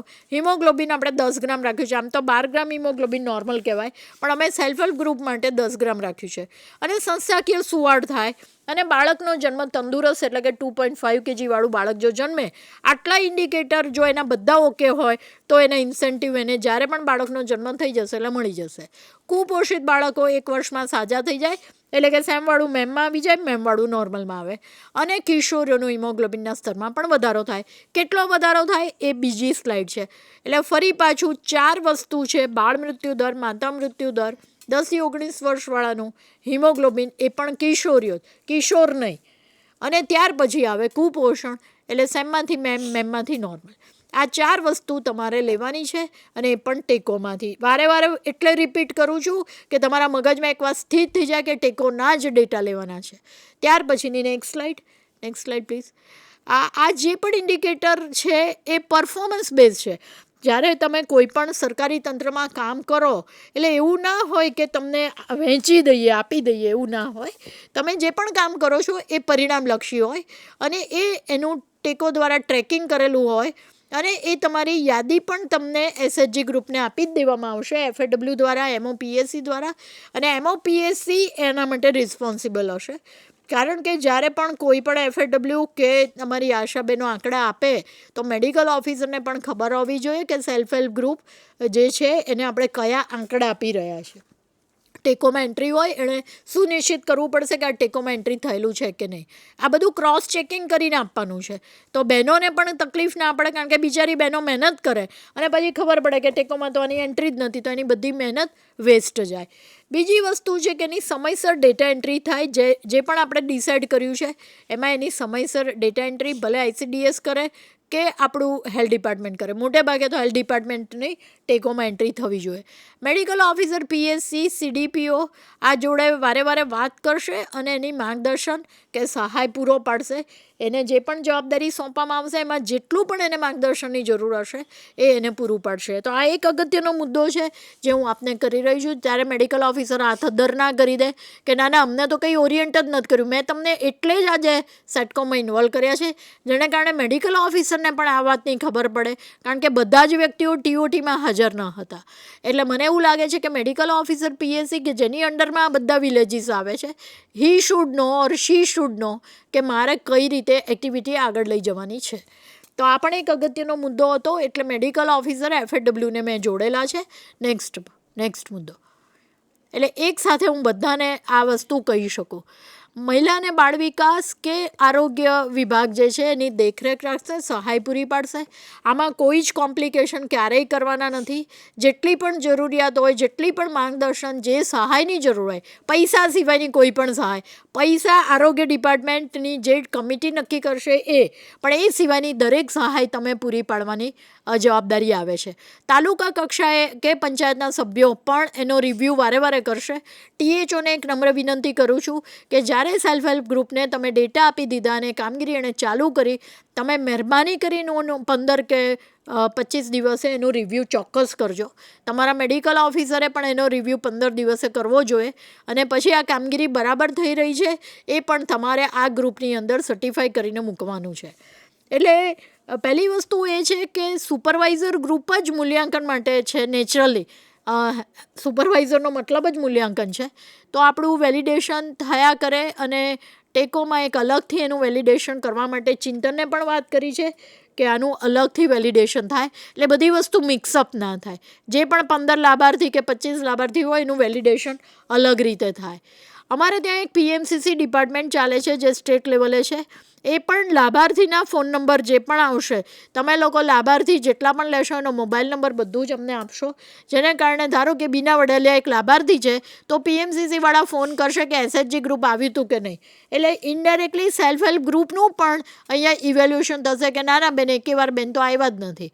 અને આપણે એક બાજુ ઇન્સેન્ટિવની વાત કરતા હોઈએ તો બીજી બાજુ ફીડબેક લાભાર્થીઓનો કેવો છે, બેન તો બહુ ખરાબ વર્તન કરે છે અમારી જોડે, એવું પણ બોલે, અથવા એવું કે ના એ બેન બહુ જ સારા છે અને અમારી જોડે વારે વારે આવે છે. એવું ફીડબેક મિકેનિઝમ પણ અમે સુનિશ્ચિત કર્યું છે. અને સાથે સાથે થર્ડ પાર્ટી પણ અમે નક્કી કરી રહ્યા છે. આપણા ડિપાર્ટમેન્ટનું કોઈ નહીં, કોઈ બહારની જ વ્યક્તિ આવીને વેલિડેશન કરે કે SHG ગ્રુપ આગળ આ તાલીમો લીધા પછી આગળ કેવી રીતે આ 4 ઇન્ડિકેટર ઉપર કામ કરી રહી છે. તો આ પણ એક મુદ્દો છે. થર્ડ પાર્ટી પણ આવી શકાય. એ હજી ડિસાઇડ ન થયું. ડિસાઇડ થશે એટલે તમારે THOને કહેવામાં આવશે. નેક્સ્ટ. એટલે ફરી પાછી વાત છે કે આદર, એને બિલકુલ રિસ્પેક્ટ આપવું. જે પણ હેલ્થ ડિપાર્ટમેન્ટના કામ જોડે જોતરાય છે આને આઉટ ઓફ બોક્સ કહેવાય. કેટલીક વાર આપણે શું છે કે આપણું સીમિત એવું હોય કે હું અને મારી ભૂરી, એટલે હું ને મારું ડિપાર્ટમેન્ટ ને મારા લોકો RBSK છે, CHO છે, ફલાણા છે, ટીકણા છે, આશા છે, ત્યાં આપણે અટકી જતા હોઈએ છીએ. પણ આપણે જ્યારે સેલ્ફ હેલ્પ ગ્રુપને લીધું છે તો એને બહુ જ રિસ્પેક્ટ આપવું એ આપણી બધાની જવાબદારીમાં આવે છે. કારણ કે આપણે બધાએ ડિસાઇડ કર્યું છે કે સેલ્ફ હેલ્પ ગ્રુપને આપણે આમાં લેવું. એને પ્રોત્સાહન કરવા માટેની કોઈ પ્રણાલિકા, તમે ઇવન THO લેવલે બહુ જ સારું કામ કરે એને તમે પ્રોત્સાહનમાં બીજું તો કંઈ નહીં પણ એક ચા પીવડાવીને પણ પ્રોત્સાહિત કરી શકો છો. તો મને એવું લાગે છે કે એ લોકોનું એક મોટિવેશન જળવાય અને એ લોકો વધુ સારી રીતે કામ કરી શકે અને લાંબા ગાળે આપણને પરિણામો અને આ લક્ષ્યાંકો પર સુધારો લાવવા માટેના પ્રયત્નો કરે. અને પ્રોત્સાહન રૂપે સક્ષમ અને ગતિશીલ કંઈ પણ સંસ્થાને મદદરૂપ જે પણ થઈ શકતું હશે સરકાર નક્કી કરશે એ પ્રમાણે અમારા પ્રયત્નો જારી રહેશે. એ પૈસાથી પણ હોઈ શકે, એવોર્ડથી પણ હોઈ શકે. પૈસા તો છે જ પણ એની જોડે એવોર્ડ કે બીજું કંઈ પણ સર્ટિફિકેટ તમને આપવામાં આવશે.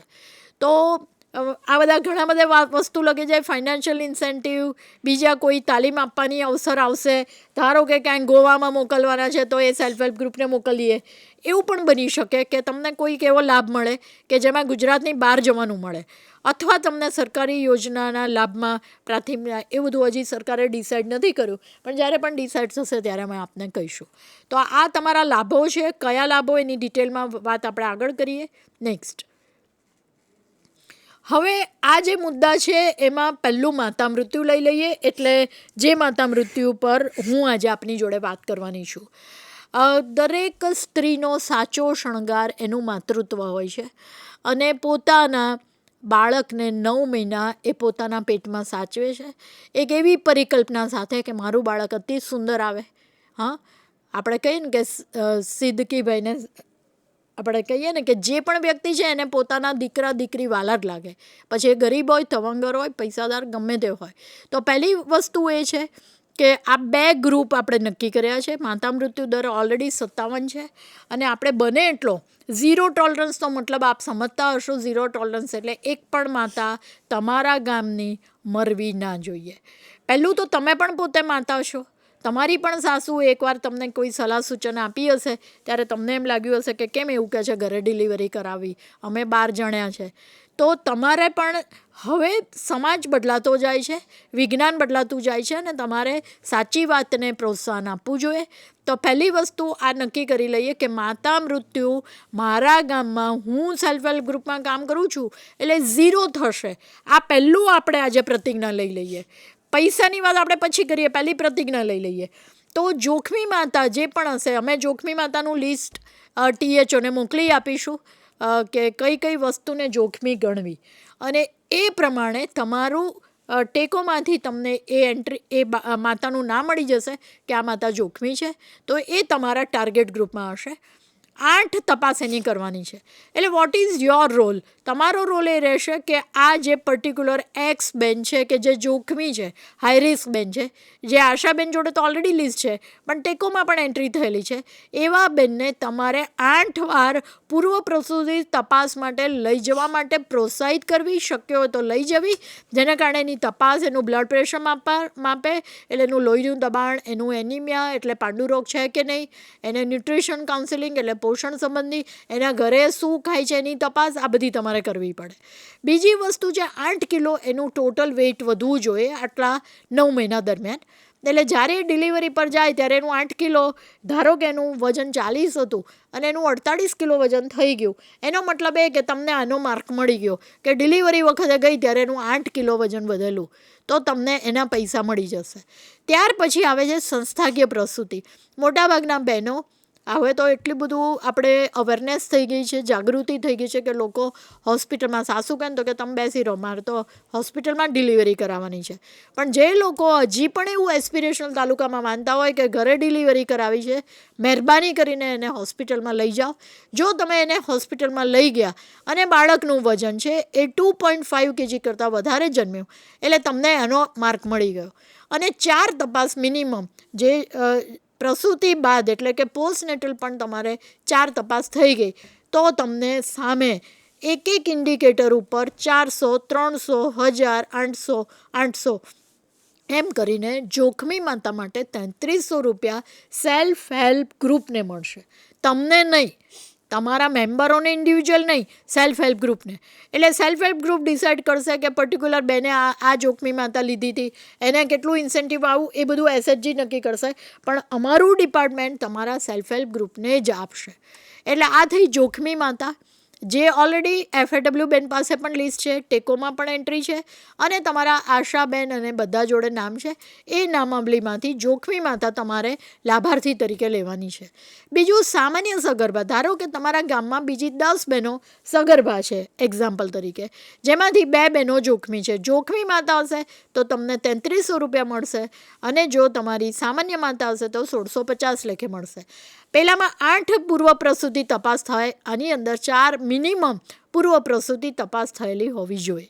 ત્યાર પછી આવે છે કે એનું જે વજન છે 8 કિલો. પહેલાંની જેમ જ તમારું જે પૂર્વ પ્રસૂતિ એટલે તમારી તપાસ દરમિયાન 40 કિલો હતું, અને પછી જો ડિલિવરી વખતે એનો 48 કિલો છે તો તમને એના માર્ક મળી જશે. 4 તપાસ દરમિયાન એનું હિમોગ્લોબિન 10 ગ્રામ હશે, જે તમારી મમતા કાર્ડમાં એન્ટ્રી હશે. અને ત્યાર પછી આવે છે સંસ્થાકીય ડિલિવરી અને 2.5 kg કરતાં વધારે બાળકનો વજનવાળો બાળકનો જન્મ. અને પોસ્ટનેટલ પણ 4 તપાસ થયેલી હોય. આ સામાન્ય સગર્ભા માટે, જે હાઈ રિસ્ક નથી એના માટે. તો તમને 1650 સેલ્ફ હેલ્પ ગ્રુપને મળશે. મને એવું લાગે છે કે બહુ જ મોટી વાત છે કે જેમાં પૂર્વ પ્રસૂતિ તપાસ એક બહુ જ મોટું ઇન્વેસ્ટમેન્ટ અથવા આપણે રોકાણ કહી શકીએ, જેનાથી આવનાર બાળકનું વજન પણ સારું થાય. એટલે જે કિન્નરીબેન ચાઇલ્ડ હેલ્થની વાત કરવાના છે એના ઉપર પણ આપણે બહુ સારી રીતે ફોકસ કરી શકીએ. અને બીજી વસ્તુ છે કે માતા પણ મરે નહીં. એટલે એક સાથે તમારે 2 ફાયદા છે. માતા પણ બચી જાય, બાળક પણ વધારે વજનવાળું આવે. તો એના વિશે પછી આપણે આગળ ડિટેલમાં વાત કરીએ છીએ. રિપીટેશન માટે ફરીથી કહું છું, 2 ગ્રુપ તમારે લેવાના છે, એક સામાન્ય પ્રસૂતિવાળું અને એક જોખમી માતા. ટેકોમાં એન્ટ્રી થયેલી છે. આશાબેનને પણ ખબર છે, એના એરિયામાં 1000ની વસ્તી એક આશાબેન છે. સેલ્ફ હેલ્પ ગ્રુપ પણ વિલેજ વાઇઝ હશે. તો તમને લિસ્ટ મળી જશે. મેડિકલ ઓફિસર એની સહી કરીને એપ્રૂવ કરીને આ સેલ્ફ હેલ્પ ગ્રુપને લાઇન લિસ્ટિંગ આપશે કે પર્ટિક્યુલર ગામમાં કેટલી આઈરિસ 2 છે, તો એ સેલ્ફ હેલ્પ ગ્રુપ એક્સને એને આપી દીધું. અને એમાં કઈ કઈ વસ્તુ કરવાની આ એમોને ખબર પડે એટલા માટે હું આ ડિટેલમાં જઈ રહી છું. જોખમી માતા હોય તો 8 એન્ટીનેટલ તપાસ, પછી એના 8 કિલોનો ટોટલી વધારો, હિમોગ્લોબિન 10 ગ્રામ % એનું હોવું જોઈએ. જ્યારે તમે 8મી તપાસ કરો તો એનું 10 ગ્રામ ઓછામાં ઓછું હોવું જોઈએ. એટલે ધારો કે એનું 6 કે 7 ગ્રામ હિમોગ્લોબિન હતું તો તમારે એને આયર્ન સુક્રોઝ કે ગમે તે આપીને પણ એનું ક્લિયર કરી દેવું પડે. એટલે જ્યારે ડિલિવરીનો ટાઈમ આવે ત્યારે 5 ને 6 હિમોગ્લોબિન જોડે ના ફરતી હોવી જોઈએ, નહીં તો તમને એ ઇન્સેન્ટિવ બિલકુલ મળવા પાત્ર નહીં થાય. ત્યાર પછી આવે છે બાળકનું વજન પણ 2.5 kg. તમે જો ન્યુટ્રિશનમાં સરખું કાઉન્સિલિંગ કર્યું હશે, માતાએ પ્રોટીન સારું ખાધું હશે, લીલા પાંદડાવાળા શાકભાજી, આયર્નની ગોળી ને કેલ્શિયમની ગોળી સરસ રીતે લીધી હશે, તો એનું 2.5 kg વાળું અવશ્ય વેટ વધશે. અને પોસ્ટનેટલ પણ 4 તપાસ થયેલી હોવી જોઈએ. એટલે બાળક પણ બ્રેસ્ટ ફીડિંગની વાત પછી આવે છે, પણ બ્રેસ્ટ ફીડિંગ લે છે કે નહીં, માતાને બીજા કોઈ કોમ્પ્લિકેશન નથી એ પણ તમને ખબર પડશે. સામાન્ય પ્રસૂતિમાં પણ આ 4 મુદ્દા લેવાના છે. પણ પહેલામાં 8 તપાસ છે, આમાં 4 તપાસ છે. પહેલામાં 3300 રૂપિયા હાલની તારીખે નક્કી કરેલા છે, પહેલામાં 1650 છે સામાન્ય પ્રસૂતિમાં. મને એમ લાગે છે કે તમારો રોલ શું રહેશે. પહેલું લિસ્ટ મેળવવું, સહી સાથે મેડિકલ ઓફિસર PSCએ લિસ્ટ આપવું. એ લિસ્ટમાં તમારે જે પણ લાભાર્થી XYZ જે પણ લાભાર્થી મળ્યા એની પર્સનલ મુલાકાત લેવી કે બેન તું સગર્ભા છે, તારું જોખમ છે, અને એનો બર્થ માઇક્રો પ્લાનમાં એની ડિલિવરી ક્યાં કરાવી.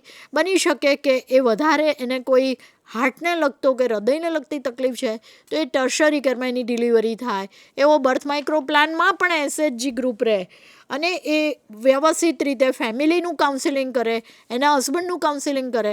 તમે રોજ આયર્નની ગોળી ગળાવવા ના જઈ શકો, પણ હસબન્ડને કહો, એક એજન્ડા એને આપો કે ભાઈ તું રોજ આયર્નની ગોળી સવારે લીંબુના શરબત જોડે લઈ લે, સુનિશ્ચિત કર.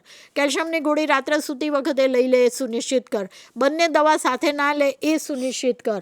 તો આવા ઝીણા ઝીણા મુદ્દા છે કે જે તમને ટ્રેનિંગ દરમિયાન વધારે ડિટેલમાં સમજાવવામાં આવશે. પણ મને એમ લાગે છે કે જો વજન વધારવું છે તો એણે બપોરે સૂવા માટે કહેવું પડશે ડાબા પડખે. બીજું, વજન વધારવું છે તો એણે પ્રોટીનવાળું ખાવાનું, આયર્નની ગોળી લેવી ને કેલ્શિયમની ગોળી લેવી એ કહેવું પડશે. વજન જો વધારવું છે તો એણે થોડું યોગ મેડિટેશન કરતાં પણ શીખવાડવું પડશે. તો આ બધી સામાન્ય બાબતો છે જે સેલ્ફ હેલ્પ ગ્રુપને તાલીમ દરમિયાન ચોક્કસ કહેવામાં આવશે. પણ આ બધી વસ્તુઓ ફોલિક એસિડ પહેલા ટ્રાઇમેસ્ટરમાં, કેલ્શિયમ અને આયર્નની ગોળી બીજા ટ્રાઇમેસ્ટરમાં, અને બહુ જ બધી વાત આવે છે કે ધારો કે એનું નેગેટિવ બ્લડ ગ્રુપ છે તો યુવા બધા કેન્દ્રો ચાલતા હોય તો એનું બ્લડ ગ્રુપના ડોનરો તૈયાર કરવાની વાત, આમાં સેલ્ફ હેલ્પ ગ્રુપનું પણ ઇન્વોલ્વમેન્ટ આવશે. એટલે આવી ઝીણી ઝીણી બાબતો છે. એટલે આ પહેલો મુદ્દો બાળ મૃત્યુદર પછી આવે છે, પણ માતા મૃત્યુદર, કારણ કે માતા એ આપણા માટે બહુ જ ઇમ્પોર્ટન્ટ વ્યક્તિ છે. મેં આપને પહેલાં જ વાક્ય કીધું, ઝીરો ટોલરન્સ, એટલે એક પણ માતા મરવી ના જોઈએ. એમાં બધા સાથે મળીને આ યજ્ઞમાં કેવી રીતે આહુતિ આપીએ અને એક એક માતાને બચાવવા શું કામ કરી શકીએ. આશા પણ તમને ટ્રેનર તરીકે ઘણું બધું શીખવાડી શકે. FAW બહેનોને તો ઘણું બધું આવડે છે. તો આટલા જ મુદ્દા ઉપર વાત કરવાની છે. ગાગરમાં સાગર બિલકુલ ન ભરવું, આટલી જ વાત ઉપર કેટલા ઇન્ડિકેટર અને કઈ કઈ આપણે ઇમ્પ્લિમેન્ટેશન આપણો પ્લાન કરી શકીએ, અને આ બેને કઈ કઈ એક્ટિવિટી કરીને કાઉન્સિલિંગ કરવાનું છે એના ફેમિલી જોડે, એના હસબન્ડ જોડે, એ વાતો જ FAW બહેનો કે ટ્રેનર કરે એવો મારો અભિગમ છે. તો મને એવું લાગે છે કે આ મુદ્દામાં તમારે જેવું કંઈ પ્રશ્ન પૂછવો હોય તો આપણે છેલ્લે મુદ્દા તરીકે લઈશું, કારણ કે અત્યારે ક્વેશ્ચન લઈશું તો મોટાભાગનો સમય ક્વેશ્ચનમાં જતો રહેશે. તો હવે આપણે બીજું ઇન્ડિકેટર લઈશું. તો મને એવું લાગે છે કે બધા જ લોકો સાથે મળીએ, અને આશા બહેનો અને FAW બહેનો પણ આ પ્રોગ્રામ કદાચ જોતા હોય તો એકબીજાના સહયોગથી આરોગ્ય ડિપાર્ટમેન્ટમાં એક બહુ જ મોટો બદલાવ કરવા આપણે જઈ રહ્યા છીએ. તો એમાં સેલ્ફ હેલ્પ ગ્રુપ કેવી રીતે મદદ કરી શકે એના પહેલા ઇન્ડિકેટર ઉપર મેં વાત કરી. દરેક માતાને બચાવવાનું એક પરિકલ્પના અને એક પ્રતિજ્ઞા આજે આપણે લઈએ. મને લાગે છે કે બધા જ લોકો જો એવું નક્કી કરે ને કે આપણે એક પણ માતા મરવી ના જોઈએ, તો સાસુનું પણ કાઉન્સેલિંગ કરવું પડે. આપણે વ્હીકલ નથી તો કોઈ સરપંચને મળીને એ પણ આપણે કામગીરી કરવી પડે, અને ફેસિલિટીમાં ક્યાં લઈ જવું એ પણ આપણે બર્થ માઇક્રો પ્લાનમાં નક્કી કરવું પડે. એણે TD વેક્સિનેશન લીધું કે નહીં એ પણ નક્કી કરવું પડે. આયર્નની ગોળી બરાબર લે છે કે નહીં હસબન્ડને સોંપવું પડે. આવી બધી વસ્તુઓ જો કરીએ, અને ડિલિવરી ફક્ત ને ફક્ત જે લોકો ટ્રેનિંગ લીધેલી છે ને તાલીમબદ્ધ છે એના દ્વારા જ કરીએ. હવે આ ધારો કે આપણે એવું કહીએ કે ન્યુટ્રિશનમાં રીંગણ ખાઓ કે પૌવા ખાઓ કે સુખડી ખાઓ, તો સાસુ કે ના, હવે કેળું તો ના ખવાય, આ ચોંટી જાય. તો ત્યારે સેલ્ફ હેલ્પ ગ્રુપનો બહુ જ મોટો રોલ આવે કે બધી જ વસ્તુ વધારે પડતી માત્રામાં નહીં, પણ એક એક વસ્તુ ખાવાથી કોઈ જ નુકસાન નથી થતું એવું પણ આપણે સમજ આપવી પડે. આયોડાઇઝ સોલ્ટ બેન ખાય એ પણ એટલું જરૂરી છે કે બાળક છે એ કોઈ ખોડખાપણવાળું ના આવે, એના માટે ફોલિક એસિડ પણ જરૂરી છે. આવી બધી બાબતો કરીશું તો જ તમારા જે ઇન્ડિકેટર ડિસાઇડ કરેલા છે એ તમને પ્રોત્સાહન રૂપે જે પણ રાશિ છે આપી શકે એવું મારું માનવું છે. હવે આપણે બીજો જે ઇન્ડિકેટર છે એ બાળ મૃત્યુ દર ઘટાડવા માટેની વાત છે, અને એમાં ડૉક્ટર કિન્નરી દેસાઈ મેડમ છે, સિનિયર મેડિકલ ઓફિસર છે. હું પણ ઘણા બધા વર્ષો સુધી તાલીમ કેન્દ્રમાં રહેલી, એમાં બેન પણ ઘણા બધા વર્ષોથી નડિયાદમાં સિનિયર મેડિકલ ઓફિસર DTTમાં કામ કરી રહ્યા છે. ખૂબ સારા ટ્રેનર છે. એમને આજે આપણે ઇન્વાઇટ કર્યા છે, એમનું હું સ્વાગત કરું છું. અને બાળ મૃત્યુ દર વિશે આજે આપણે વાત કરવાના છે. મારો પહેલો પ્રશ્ન કિન્નરીબેનને એ રહેશે કે જે પણ સેલ્ફ હેલ્પ ગ્રુપ છે એમાં બાળ મૃત્યુ દર જે છે એને આપણે કેટલા વર્ષ સુધીના બાળ મૃત્યુ દર કહીએ છીએ, પહેલું તો એ. અને બીજો પ્રશ્ન છે કે કયો લાભાર્થીનું જૂથ છે જેના ઉપર આ લોકોએ કામ કરવાનું છે, અને કઈ રીતે કામ કરવાનું છે, જે આપણે સ્લાઇડમાં પછી જોઈ અને પછી તમે એના ઉપર ચર્ચા કરી શકો છો. નમસ્તે બહેનો, નમસ્તે બીનાબેન. અહીંયા જે તમને લોકોને બાળ મૃત્યુદર ઘટાડવા માટેના જે તમારા પ્રયત્નો કરવાના છે એમાં સૌથી અગત્યની વાત જે બીનાબેને માતા આરોગ્ય અને માતા મૃત્યુદર ઘટાડવા માટેની ચર્ચા કરી એ વખતે એમણે બહુ સ્પષ્ટ રીતે કહ્યું કે બચ્ચું જ્યારે જન્મે ત્યારે એનું વજન 2.5 કિલોથી એટલે કે 2.5 કિલોથી ઓછું હોય કદાચ. આમ તો એમણે માતા આરોગ્યમાં એવું જ વાત કરી છે કે 2.5 કિલોથી વધારે વજનવાળા બાળકનો જન્મ થવો જોઈએ, એટલું સરસ માતાનું પોષણ જળવાવું જોઈએ. પરંતુ કોઈ પણ કારણસર કદાચ જન્મ સમયે બચ્ચાનું વજન 2.5 કિલોથી ઓછું હોય તો એ બધા જ બાળકો આ સ્વસહાય જૂથના બહેનોના લાભાર્થીઓ રહેશે. અને એ બચ્ચાનું વજન કેવી રીતના વધારવાનો એની આપણે ચર્ચા કરીશું. અને આ બાળ મૃત્યુ દર 0 થી 1 વર્ષના બાળકોની ઉંમર માટે ખાસ કરીને ગણવામાં આવશે. એટલે 0 થી 1 વર્ષ બાચ્ચું જન્મ્યું ત્યારથી એની પહેલી વર્ષગાંઠ ઉજવે ત્યાં સુધી એનું મરણ ના થવું જોઈએ. એ આપણી જવાબદારી બને છે. બાળક કહીએ, ઈશ્વર કહીએ, લાલજી કહીએ, કાનો કહીએ, જે કહીએ, બધા બાળ સ્વરૂપ છે. અને કોઈ પણ બાળક ભૂખ્યું ના રહેવું જોઈએ જન્મે ત્યારે. અને જો જન્મતાની સાથે એનું વજન 2.5 કિલોથી ઓછું છે તો આપણે કંઈ એવી વસ્તુ તો તાત્કાલિક ખવડાવી નથી શકવાના કે એનું વજન વધારી શકીએ. એના માટે તો ફક્ત ધાવણ જ હોય. તો સૌથી પહેલાં આપણે ધાવણની વાત કરીશું કે બાળક જન્મે એટલે જેવું એ સ્વસ્થ થાય, માતા સ્વસ્થ થાય એટલે શક્ય એટલું વહેલું એનું ધાવણ શરૂ કરી દેવું જોઈએ. મોટાભાગની પ્રસૂતિ, હું એવું કહીશ કે ચોક્કસ લગભગ 100% પ્રસૂતિ હોસ્પિટલોમાં જ હવે તો થાય છે. અને જ્યારે હોસ્પિટલમાં પ્રસૂતિ થાય છે ત્યારે આ બધા બાળકોને હોસ્પિટલ લેવલેથી જ તરત જ માતાના ધાવણ ઉપર મૂકવામાં આવે છે. તો આ બધા બાળકોને માતાનું પ્રથમ ધાવણ, જેને આપણે સૌથી પ્રથમ રસી તરીકે પણ ઓળખી શકીએ, કે જેનામાંથી બાળકને ભરપૂર વિટામિન મળે, પોષક તત્વો મળે અને રોગપ્રતિકારકતા મળે, જેથી કરીને બાળકનું સ્વાસ્થ્ય સંપૂર્ણપણે જળવાઈ રહે.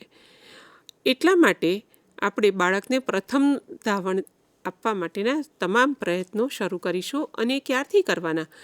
બાળક જન્મે એટલે તરત જ નહીં. બાળકની જન્મ પહેલાં સગર્ભાવસ્થાના છેલ્લા 2 મહિના દરમિયાન સ્વસહાય જૂથની બહેનો જે આ સગર્ભા માતાઓને મળશે એ બાળકને ધાવણની અગત્યતા માટે સમજાવશે. ધાવણ માટે બાળકને કેવી રીતના લેવું, એની સ્થિતિ કેવી રીતના રાખવાની છે, જે તમને તાલીમ દરમિયાન પણ શીખવવામાં આવશે. તો બાળકને કેવી રીતના લેવું, કેવી રીતના વળગાડવું અને ધાવણ કેવી રીતના અપાવવાનું છે, બાળક બરાબર રીતે ધાવણ લઈ રહ્યું છે કે નથી લઈ રહ્યું એ પણ તમારે જોવાનું છે.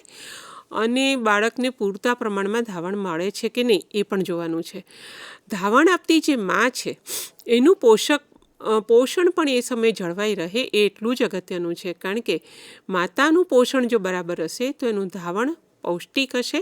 અને પૌષ્ટિક ધાવણ મળશે તો ચોક્કસ આજે જન્મ સમયે 2.5 કિલોથી ઓછા વજનવાળા બાળકો જન્મે છે ને, આ બધાનું વજન પણ આપણે જે પ્રમાણે વધવું જોઈએ એ પ્રમાણે વધ્યા કરશે.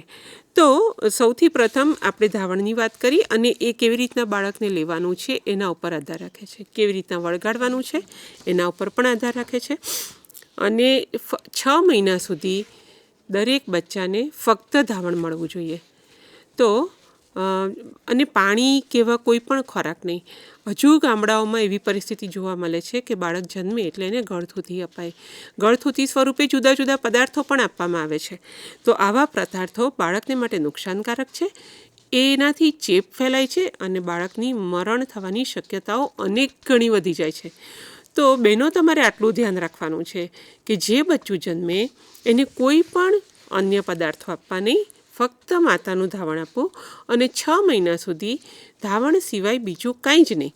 બરાબર છે? તમને એવું થાય કે બાળકને શીરો ખવડાવો છે તો શીરો માને ખવડાવવાનો.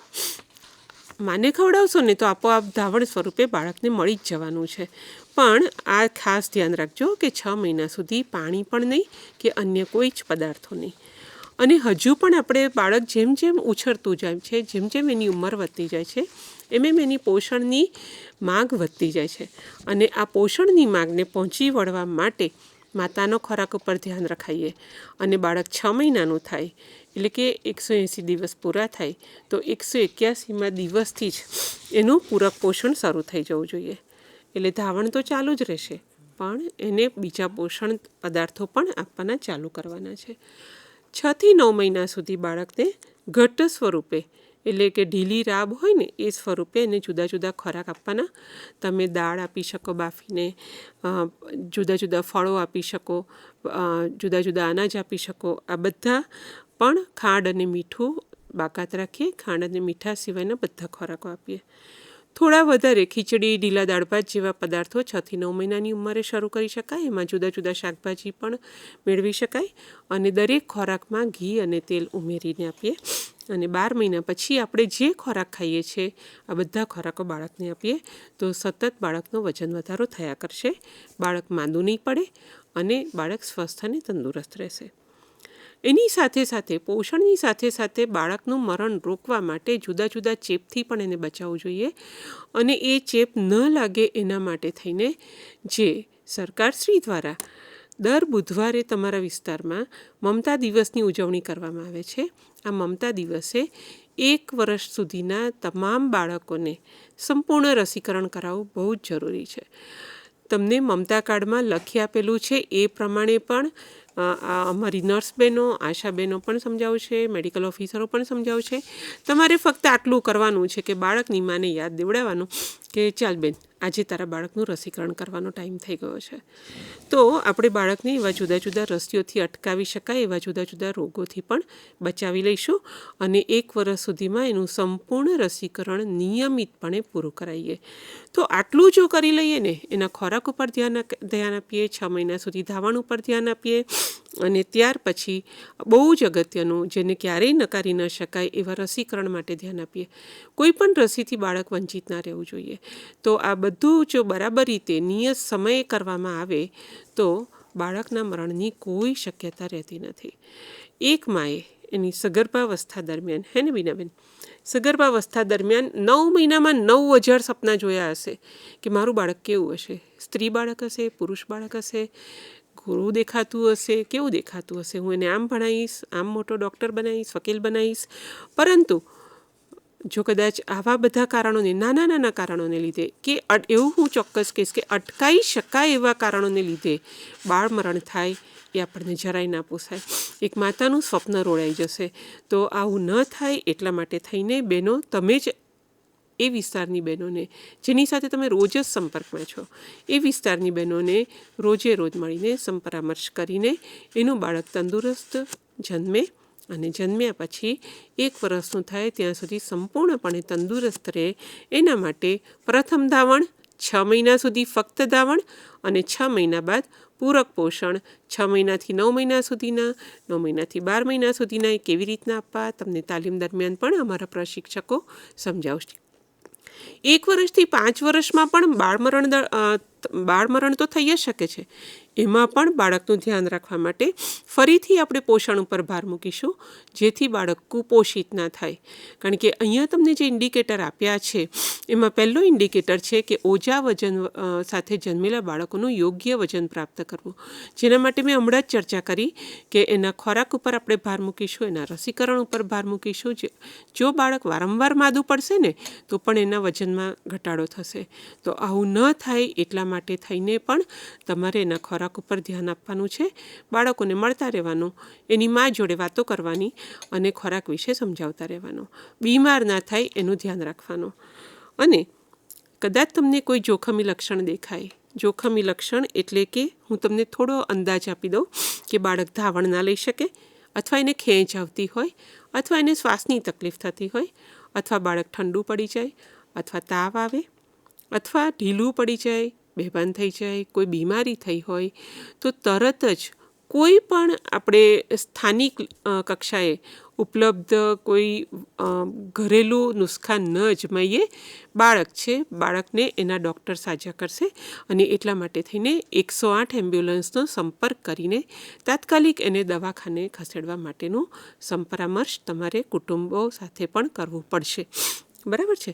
અને 1 થી 5 વર્ષમાં ફરીથી અગત્યની વાત, એનું હજુ રસીકરણ થોડું ઘણું બાકી છે, થોડો ડોઝ આપ્યા કરવો પડે અને એનું રસીકરણ સંપૂર્ણ થાય, કોઈ પણ ચેપ ના લાગે અને એ જ પ્રમાણે એનું પોષણ પણ જળવાવું જોઈએ, એને પણ પાંડુરોગ ના થવું જોઈએ. આ બધા જ કાર્યક્રમો ચાલતા હોય છે અને એના માટે તમને અમારા મેડિકલ ઓફિસર શ્રી અને તાલુકા કક્ષાએ અમે જે તાલીમો આપીને એ લોકોને શિક્ષિત કરેલો તાલીમબદ્ધ જે ટીમો છે એ તમને આના માટે વધારાનું માર્ગદર્શન પૂરું પાડશે. તમને જે અત્યારે જે કંઈ પ્રશ્ન હોય તમે લખી રાખો. આપણું આ સેશન પૂરું થશે પછી આપણે છેલ્લે ચર્ચા કરવાના છે. તો બીનાબેન, આપનો ખૂબ ખૂબ આભાર. Thank you very much. Kinnari ખૂબ સરસ વાત કરી કે બાળકની પરિકલ્પના દરેક માતાને હોય છે અને એવું કહેવાય છે કે અસતોમાં સદગમય તમસોમાં જ્યોતિર્ગમય. આપણે હંમેશા અજ્ઞાનતાથી જ્ઞાન તરફ અને અંધકારથી પ્રકાશ તરફ જવાનું છે. હું એમને સમરાઇઝ કરવા માટે 4 મુદ્દાની વાત કરી રહી છું. પહેલું કે તમારે બાળકને બરાબર રાખવું છે ને તો ઇન્વેસ્ટમેન્ટ એન્ટીનેટલથી ચાલુ કરીએ. એટલે એન્ટીનેટલ એટલે જ્યારે સગર્ભાવસ્થા છે અને માતાની પોતાની ડીટડીના પ્રશ્નો છે, એમાં ચીરો છે અને પછી જ્યારે ધાવણ આપવાનો તરત પ્રશ્ન આવશે ત્યારે એ ચીરાને કારણે દૂધ નહીં આપી શકે. એટલે પહેલી વસ્તુ એ છે કે ત્યાંથી આપણું ઇન્વેસ્ટમેન્ટ ચાલુ થાય છે, એ બિલકુલ ન ભૂલીએ. એટલે જ્યારે એન્ટીનેટલમાં જે પણ બહેનો કામ કરી રહી છે એની સ્તનની તપાસ ચોક્કસ કરી લે.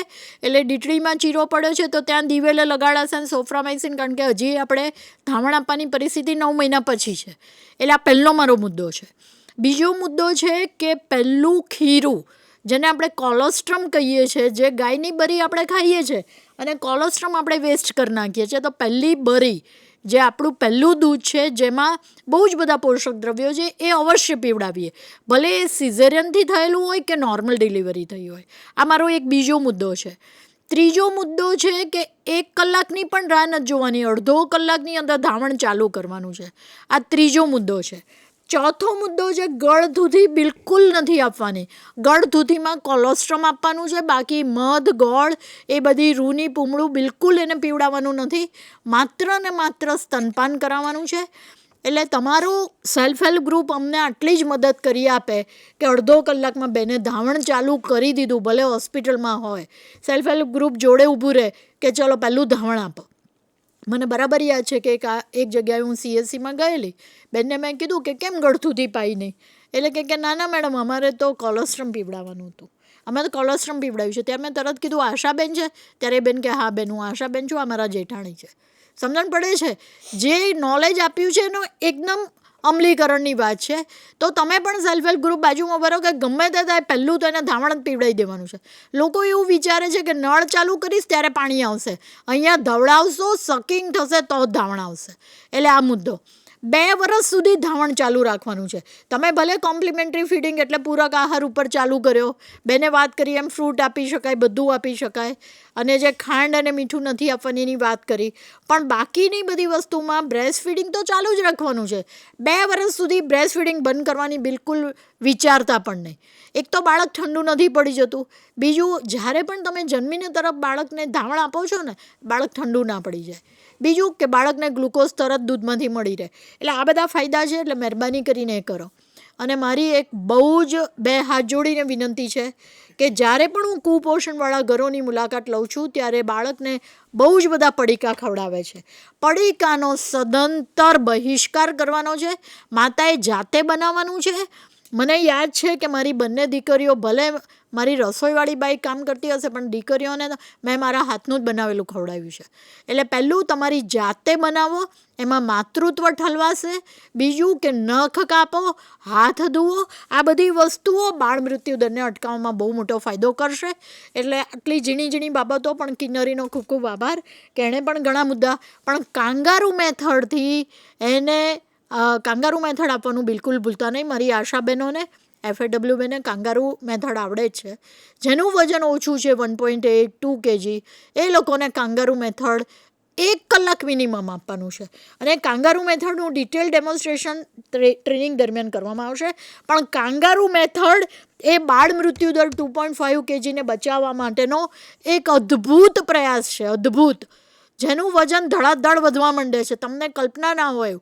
અને એ એકલી માતા નથી આપી શકતી, એ ગમે એટલો હેલ્ધી પુરુષ હોય, જેને TB નથી, જેને ચામડીના રોગો નથી, એ કોઈ પણ સાસુ સસરા માં ગમે તે આપી શકે. એટલે ઘણા બધા ફાયદા છે કાંગારૂ કેરના. એ પણ વસ્તુ અવશ્ય તાલીમમાં આપણે કવર કરીએ એવું મારું કહેવું છે. પણ thank you so much Kinnari. હવે આવે છે શીતલ કિકાણી, કે જે એડોલેસન્ટ હેલ્થ, મેં આપને કહ્યું કે એક એવો ફેઝ છે જે સંવેદનશીલ ફેઝ છે 10 થી 19 વર્ષ, જ્યાં મેક્સિમમ શારીરિક વિકાસ, માનસિક વિકાસ, હોર્મોનલ એટલે કે અંતઃસ્ત્રાવિક વિકાસ, સેક્સ્યુઅલ ઓર્ગન પણ એમાં જ બને. અને આ વિકાસના અંતે ઘણી બધી બહેનો જે કિશોરીઓ છે એ લોકો એનિમિયાથી પીડાય છે, જે ભવિષ્યની માતા બનવાની છે. તો અહીંયા સેલ્ફ હેલ્પ ગ્રુપે એક પરિકલ્પના કે મારી આ છોકરીઓમાં એવું ઇન્વેસ્ટમેન્ટ કરું કે આ જ્યારે તે માતા બને ને ત્યારે એનું હિમોગ્લોબિન 12 તો હોય જ. તો આ પરિકલ્પના સાથે આપણે આગળ વધી રહ્યા છે. તો શીતલને મારે એક પ્રશ્ન પૂછવો છે કે પહેલું તો આ કયું ગ્રુપ છે અને એમાં સેલ્ફ હેલ્પ ગ્રુપે કઈ રીતે ડેટા લેવાના છે, અને ત્રીજું કે કઈ કઈ એક્ટિવિટી, અને હિમોગ્લોબિનવાળી સ્લાઇડ આપણે બતાવીશું કે કઈ વસ્તુમાં એમને પારિતોષિક એટલે કે ઇન્સેન્ટિવ મળશે. આ વસ્તુની ચર્ચા શીતલબેન કિકાણી, જે આરકેએસ કે એડોલેસન્ટમાં જ કામ કરી રહ્યા છે, એ વાત કરશે. ખૂબ ખૂબ આભાર મેડમ. આપણે વાત કરીએ છીએ કે એનિમિયા જે 10થી 19 વર્ષની તરુણીઓમાં જે જોવા મળે છે, આપણે નેશનલ ફેમિલી હેલ્થ સર્વેનો રિપોર્ટ જોઈએ છે તો એમાં 69% તરુણીઓ જે 10થી 19 વર્ષની છે એ એનિમિયા એટલે કે પાંડુરોગથી આજની તારીખમાં પીડાય છે. તો એટલા જ માટે આપણી ગુજરાત સરકાર, આપણી ભારત સરકાર પ્રતિબદ્ધ છે કે 10થી 19 વર્ષની તરુણીઓમાં આ પાંડુરોગનું કાયમી નિદાન થઈ શકે અને એની સારવાર ઉપલબ્ધ થાય અને આ જ તરુણીઓ છે એમાંથી બહાર આવી શકે. કારણ કે મેડમે કહ્યું એ પ્રમાણે કે જે 10થી 19 વર્ષની તરુણીઓ છે એ જ આવનારું ભવિષ્ય છે, એ જ આવનારી માતા બનવાની છે. અને એ જે સ્ત્રી છે કે જે એ પરિવારનો પાયો છે, એ જ આવનારું ભવિષ્ય કેળવવાની છે. ત્યારે સૌથી પહેલાં જરૂરી છે કે એ ખુદ પોતે જ્યારે તરુણાવસ્થામાં છે ત્યારે પોતાના પાંડુરોગ એમાંથી બહાર આવી શકે. જ્યારે આપણે પાંડુરોગની વાત કરીએ છીએ ત્યારે 10થી 19 વર્ષનું વયજૂથ કે જેમાં ટેકોના એન્ટ્રી કરેલી હોય, એનિમિયા એટલે કે પાંડુરોગની એન્ટ્રી થયેલી હોય, એવી રીતના જ મેડિકલ ઓફિસર અને FHW દ્વારા તમને સ્વસહાય જૂથને એ ડેટા માહિતી પૂરી પાડવામાં આવશે કે તમારા તાલુકામાં, તમારા ગામમાં જેટલી પણ 10થી 19 વર્ષની તરુણીઓ, કિશોરીઓ જે છે જેને કે 7 ગ્રામથી ઓછું અથવા તો 9 ગ્રામથી ઓછું હિમોગ્લોબિન છે એનો ડેટા પૂરો પાડવામાં આવશે. અને એની પહેલાં સૌથી પહેલાં FAW બેન, ANM બેન અને મેડિકલ ઓફિસર સુનિશ્ચિત કરશે કે એ તમામ તરુણીઓનું હિમોગ્લોબિનનું ચેકઅપ થઈ ગયેલું હોવું જોઈએ. અને એ હિમોગ્લોબિનના ચેકઅપ પછી જેમનું પણ 9 ગ્રામ કરતાં ઓછું અને 7 ગ્રામ કરતાં ઓછું હિમોગ્લોબિન માલુમ પડે છે એ તમામનું લિસ્ટ આ સ્વસહાય જૂથને આપવામાં આવશે. તો આ જે 10થી 19 વર્ષની કિશોરીઓ છે, જે તરુણીઓ છે, એમાં મોડરેટ એનિમિયા છે તો એમનું 7 ગ્રામથી 9.9 ગ્રામ સુધીનું હિમોગ્લોબિન છે તો તેને તમારે પ્રયત્ન કરીને 10 ગ્રામ સુધી લાવવાનું છે. અને એ 6 મહિના અને 12 મહિનાના એટલે કે વિધિન 1 વર્ષના સમયગાળામાં લાવવાનું છે. તો એના 6 મહિના સુધી જો તમે લાવો છો એનું 7 ગ્રામથી લઈને 9 ગ્રામ સુધીનું વજન 10 ગ્રામ સુધી લઈ જાઓ છો હિમોગ્લોબિન, તો તમને 400 રૂપિયાનું ઇન્સેન્ટિવમાં પ્લસ એન્ડ માઇનસ સરકાર તરફથી થઈ શકે એમ છે. પણ તમારે જ્યારે મોડરેટ એનિમિયા છે, જ્યારે મોડરેટ પાંડુરોગ છે ત્યારે 7થી 9 ગ્રામનું વજન હોય તેને તમારે 10 ગ્રામ સુધી લાવવાનું છે. અને એવી જ રીતના તમારે જ્યારે સિવિયર એનિમિક ધરાવતી કિશોરીઓ છે જેને 7 ગ્રામ કરતાં ઓછું હિમોગ્લોબિન છે, 7 ગ્રામ કરતાં ઓછું લોહીનું પ્રમાણ છે, તો તેને તમારે વધારીને 9 ગ્રામ લાવવાનું છે અને એનું ઇન્સેન્ટિવ એ પ્રમાણે મળશે. તો કિશોરીઓમાં જે આ પોષણનું સ્તર એટલે કે લોહીનું પ્રમાણ વધવાથી એ સ્વસ્થ માતૃત્વ અને સ્વસ્થ બાળકને જન્મ આપી શકશે. હવે આપણે વિચારીએ કે આ જે કિશોરીઓ છે એને કેવી રીતના આ લોહીનું પ્રમાણ જે ઓછું છે, કે જે મોડરેટ પાંડુરોગ ધરાવે છે, કે એ ઘનિષ્ઠ પાંડુરોગ ધરાવે છે, કે જેનું 7 ગ્રામ કરતાં ઓછું હિમોગ્લોબિન છે, તો સૌથી પહેલાં વાત આવે કે ટેકોમાં એન્ટ્રી થાય એની પહેલાં પણ દરેક મેડિકલ ઓફિસર્સ અને FAW ANM બેન દ્વારા એનું હિમોગ્લોબિનનું ચેકઅપ થાય. ત્યારે આપણી પાસે આજે મોડરેટ અને સિવિયર એનિમિયા ધરાવતી કિશોરીનું લિસ્ટ આપણી પાસે આવે. એ પછી જ્યારે તમે એ 1 to 1 એકથી દરેક કિશોરીઓનો સંપર્ક સાધશો ત્યારે આપને ખબર પડશે કે એમને કઈ રીતની સલાહ આપવી. કારણ કે આ કિશોરીઓ જે છે એ કાં તો સ્કૂલે જતી હશે અને ઘણી કિશોરીઓ એવી હશે કે જે સ્કૂલે નહીં પણ જતી હોય, પણ તમારે એ બંને જ કિશોરીઓનો સંપર્ક સાધવાનો છે તમારા ગામમાં. તમારા ગામમાં જે પણ 10થી 19 વર્ષની કિશોરીઓ છે જેમને આ 7 ગ્રામ કરતાં ઓછું વજન છે, ઓછું હિમોગ્લોબિન છે, એમને આપને સંપર્ક સાધવાનો રહેશે. અને એ લોકોને જેમ કે તમારા લોકલ એરિયામાં સરગવો છે, લીલી ભાજી છે, લીલા શાકભાજી છે, ખજૂર, ગોળ છે, અંજીર છે, કઠોળ, પ્રોટીન ધરાવતા ખાદ્ય સામગ્રી છે. સાથે એમને સલાહ આપવાની થશે કે એ જંક ફૂડથી, પડીકાથી કે ગ્રામ્ય વિસ્તારમાં કદાચ કોઈ ટોબેકો ચ્યુઇંગ કરતી હોય, કોઈ સ્મોકિંગ કરતી હોય, તો એવા જે એડિક્શન છે એમનાથી દૂર રાખવા માટે આપણે એમની સલાહ આપવાની થશે. સાથે આ જ કિશોરીઓનું વય છે કે જે માસિક સ્ત્રાવમાં એ લોકો દર મહિને માસિક સ્રાવ આવતો હશે, તો એમને માસિક સ્વચ્છતા, વ્યક્તિગત સ્વચ્છતા અને માસિક સ્વચ્છતા વખતે કેવો ખોરાક લેવો જોઈએ અને કેવું આરોગ્ય સ્વચ્છતા રાખવી જોઈએ એના વિશેનું પણ તમારે એમને જ્ઞાન આપવાનું રહેશે, સલાહ આપવાની રહેશે. સાથે સાથે દરેક જિલ્લા કોર્પોરેશનમાં અને દરેક તાલુકામાં, ઇવન આપણા જિલ્લા કક્ષાએ પણ એડોલેસન્ટ ફ્રેન્ડલી હેલ્થ ક્લિનિક આપણા કાર્યરત છે. દરેક જિલ્લામાં એક મોડલ એફએસસી એટલે કે model adolescent friendly health clinic પણ કાર્યરત છે, જેની માહિતી કયા વિસ્તારમાં ક્લિનિક કાર્યરત છે એની માહિતી આપના મેડિકલ ઓફિસર તરફથી તમને મળી શકે એમ છે. અને જો કોઈ તરુણીઓને આ પાંડુરોગથી પીડાય છે અને લોહી વહી જાય છે કે વધારે પડતું માસિક આવે છે કે માસિક દરમિયાન કોઈ સમસ્યા છે, તો એવી બીજી કોઈ પણ જાણકારી અને સારવાર માટે તમે આ એડોલેસન્ટ ફ્રેન્ડલી હેલ્થ ક્લિનિકનું માર્ગદર્શન આપી શકો છો અને ત્યાં એ કિશોરીઓને લઈ જઈ શકો છો અને એમની સારવાર સુનિશ્ચિત કરાવી શકો છો. સાથે સૌથી અગત્યની વસ્તુઓ છે કે જે દર બુધવારે ગૌરવી દિવસનું સેલિબ્રેશન થવા જનાર છે અને સાથે સાથે સ્કૂલ ગોઈંગ વિદ્યાર્થીની છે એ લોકોને ભૂરા રંગની IFA ટેબ્લેટ મળે અને દર અઠવાડિયે ખાય. ખાસ કરીને જેનું એનિમિયા 7 ગ્રામ કરતાં ઓછું માલુમ પડ્યું છે એ લોકો IFA ગોળી નિશ્ચિત કરે કે દર વીકલી એક આયર્ન ફોલિક એસિડની એક ગોળી લે, એ સુનિશ્ચિત કરવાનું થાય. તો આપે ખાલી એ વિદ્યાર્થીની કે એ તરુણીઓને જ માર્ગદર્શન નથી આપવાનું, સાથે સાથે એ વિદ્યાર્થીની અગર સ્કૂલે નથી જતી તો એમના મા બાપને પણ આપે માર્ગદર્શન આપવાનું રહેશે કે દર વીકમાં એક વખત આ IFAની ભૂરા રંગની ગોળી એમને લેવાની રહેશે. ઘણીવાર એવું થશે કે આપના ગામમાં 18 વર્ષની કદાચ દીકરી હોય, 18 વર્ષની તરુણી હોય, 19 વર્ષની તરુણી હોય, તો કદાચ એને લગ્ન પણ થઈ ચૂક્યા હોય, તો એમને લાલ રંગની જે IFA ગોળી આવે છે એ લેવાની થશે, કારણ કે એ ANCમાં આવશે, એ પૂર્વ પ્રસૂતિની સારવારમાં આવશે, ત્યારે એમને એ લાલ રંગની ગોળી લેવાની રહેશે. અને એમને જે ANCની જે ક્રાઇટેરિયા મુજબ જે પણ સારવાર અને જે પણ સેવા સુનિશ્ચિત કરવાની હોય છે એ કરવાની થશે. એનિમિયા મુક્ત ભારત અંતર્ગત આપણે આ દર વીકલી એટલે કે દર અઠવાડિયે આ એનિમિયાની ગોળી IFA ગોળી ભૂરા રંગની 10થી 19 વર્ષની તરુણીઓને આપવાની છે. ફરીથી રિપીટ કરું છું કે જો 18 કે 19 વર્ષમાં જો એ બાળકીનો, એ દીકરીનો લગ્ન થઈ ગયા છે તો એને લાલ રંગની IFA ગોળી આપવાની રહેશે અને દર વીકલી રહેવાની રહેશે. જ્યારે એ માતૃત્વ ધારણ કરવાની પ્લાનિંગ કરી રહી છે ત્યારે એમને 3 મહિના પહેલાં એ IFA ગોળીની લેવાની શરૂઆત કરવાની થાય છે.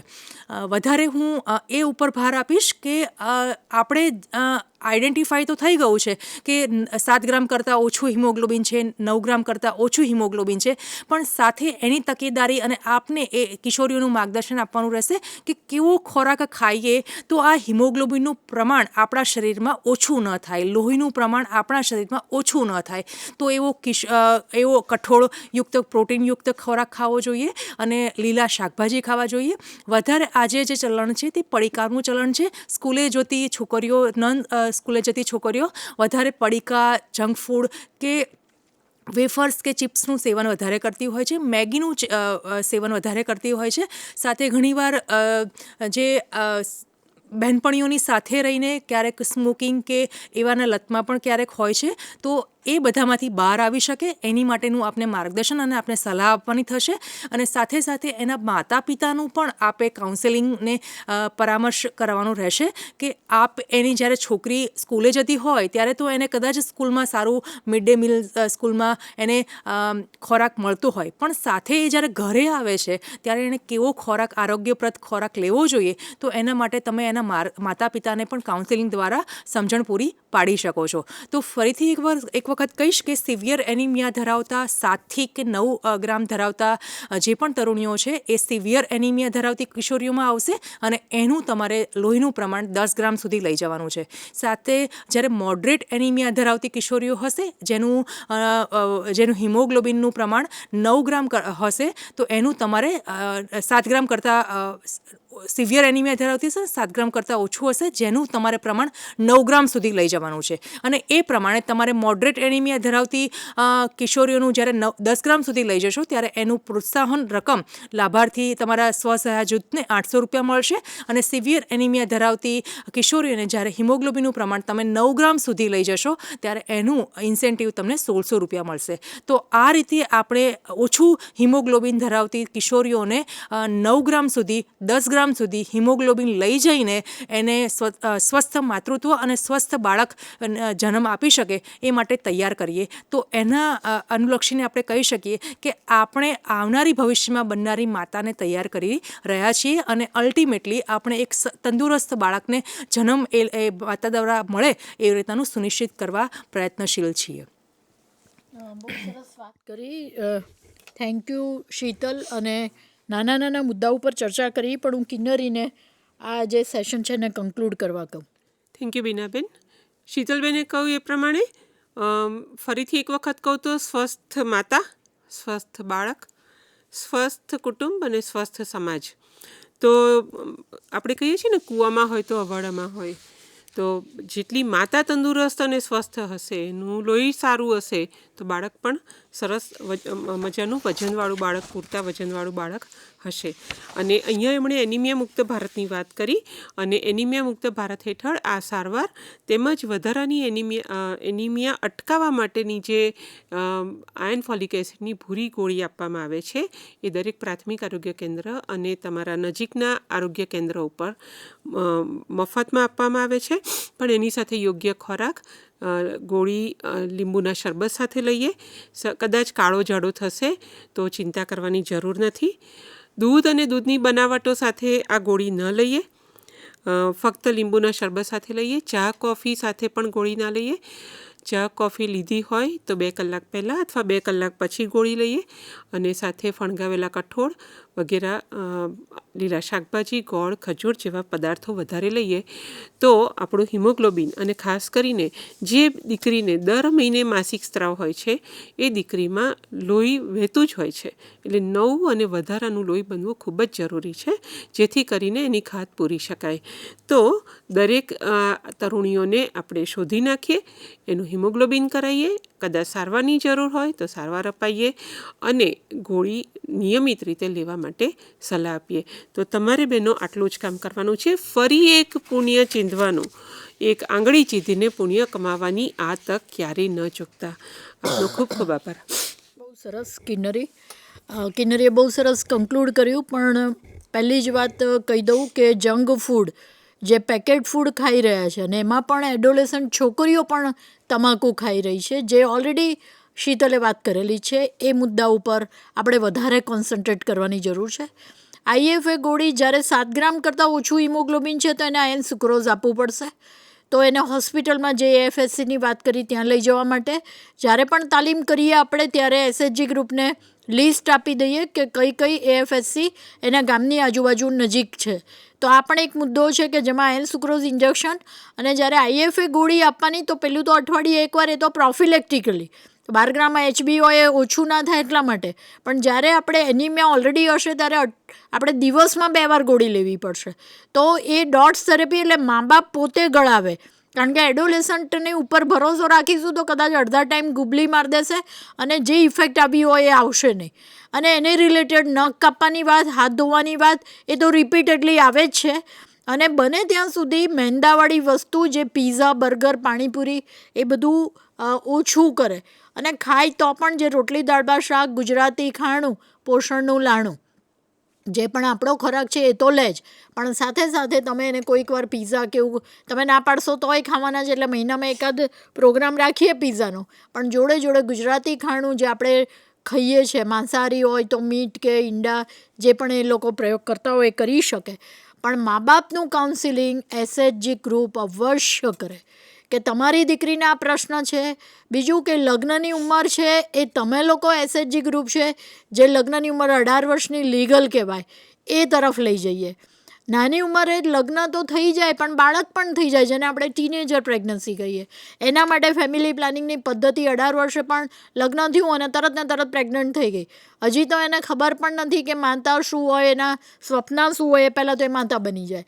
તો આવા બધા પ્રશ્નો ટાળીએ અને ઘણીવાર જેન્ડર ઇસ્યુ એડોલેશનમાં બહુ જોવા મળે છે કે ભાઈ અને બહેન હોય તો ભાઈને આ શાક ભાવે છે અને તું તારે અથાણા જોડે ખાઈ લે, તું તારે રોટલી એકલી મરચાં જોડે ખાઈ લે, લસણની ચટણી જોડે ખાઈ લે. આવા બધા પ્રશ્નો પણ જેન્ડર ઇસ્યુ છે. આ બધું તમે એસએચજી ગ્રુપ આવા ઝીણા ઝીણા મુદ્દા ઉપર કામ કરશો તો ને તો જ આપણે એનિમિયાને બહુ સરસ રીતે નિકાલ કરી શકીશું અને કંટ્રોલ કરી શકીશું. એટલે ખૂબ ખૂબ આભાર શીતલનો અને કિન્નરી બંનેનો. બહુ સારા મુદ્દાની ચર્ચા કરી.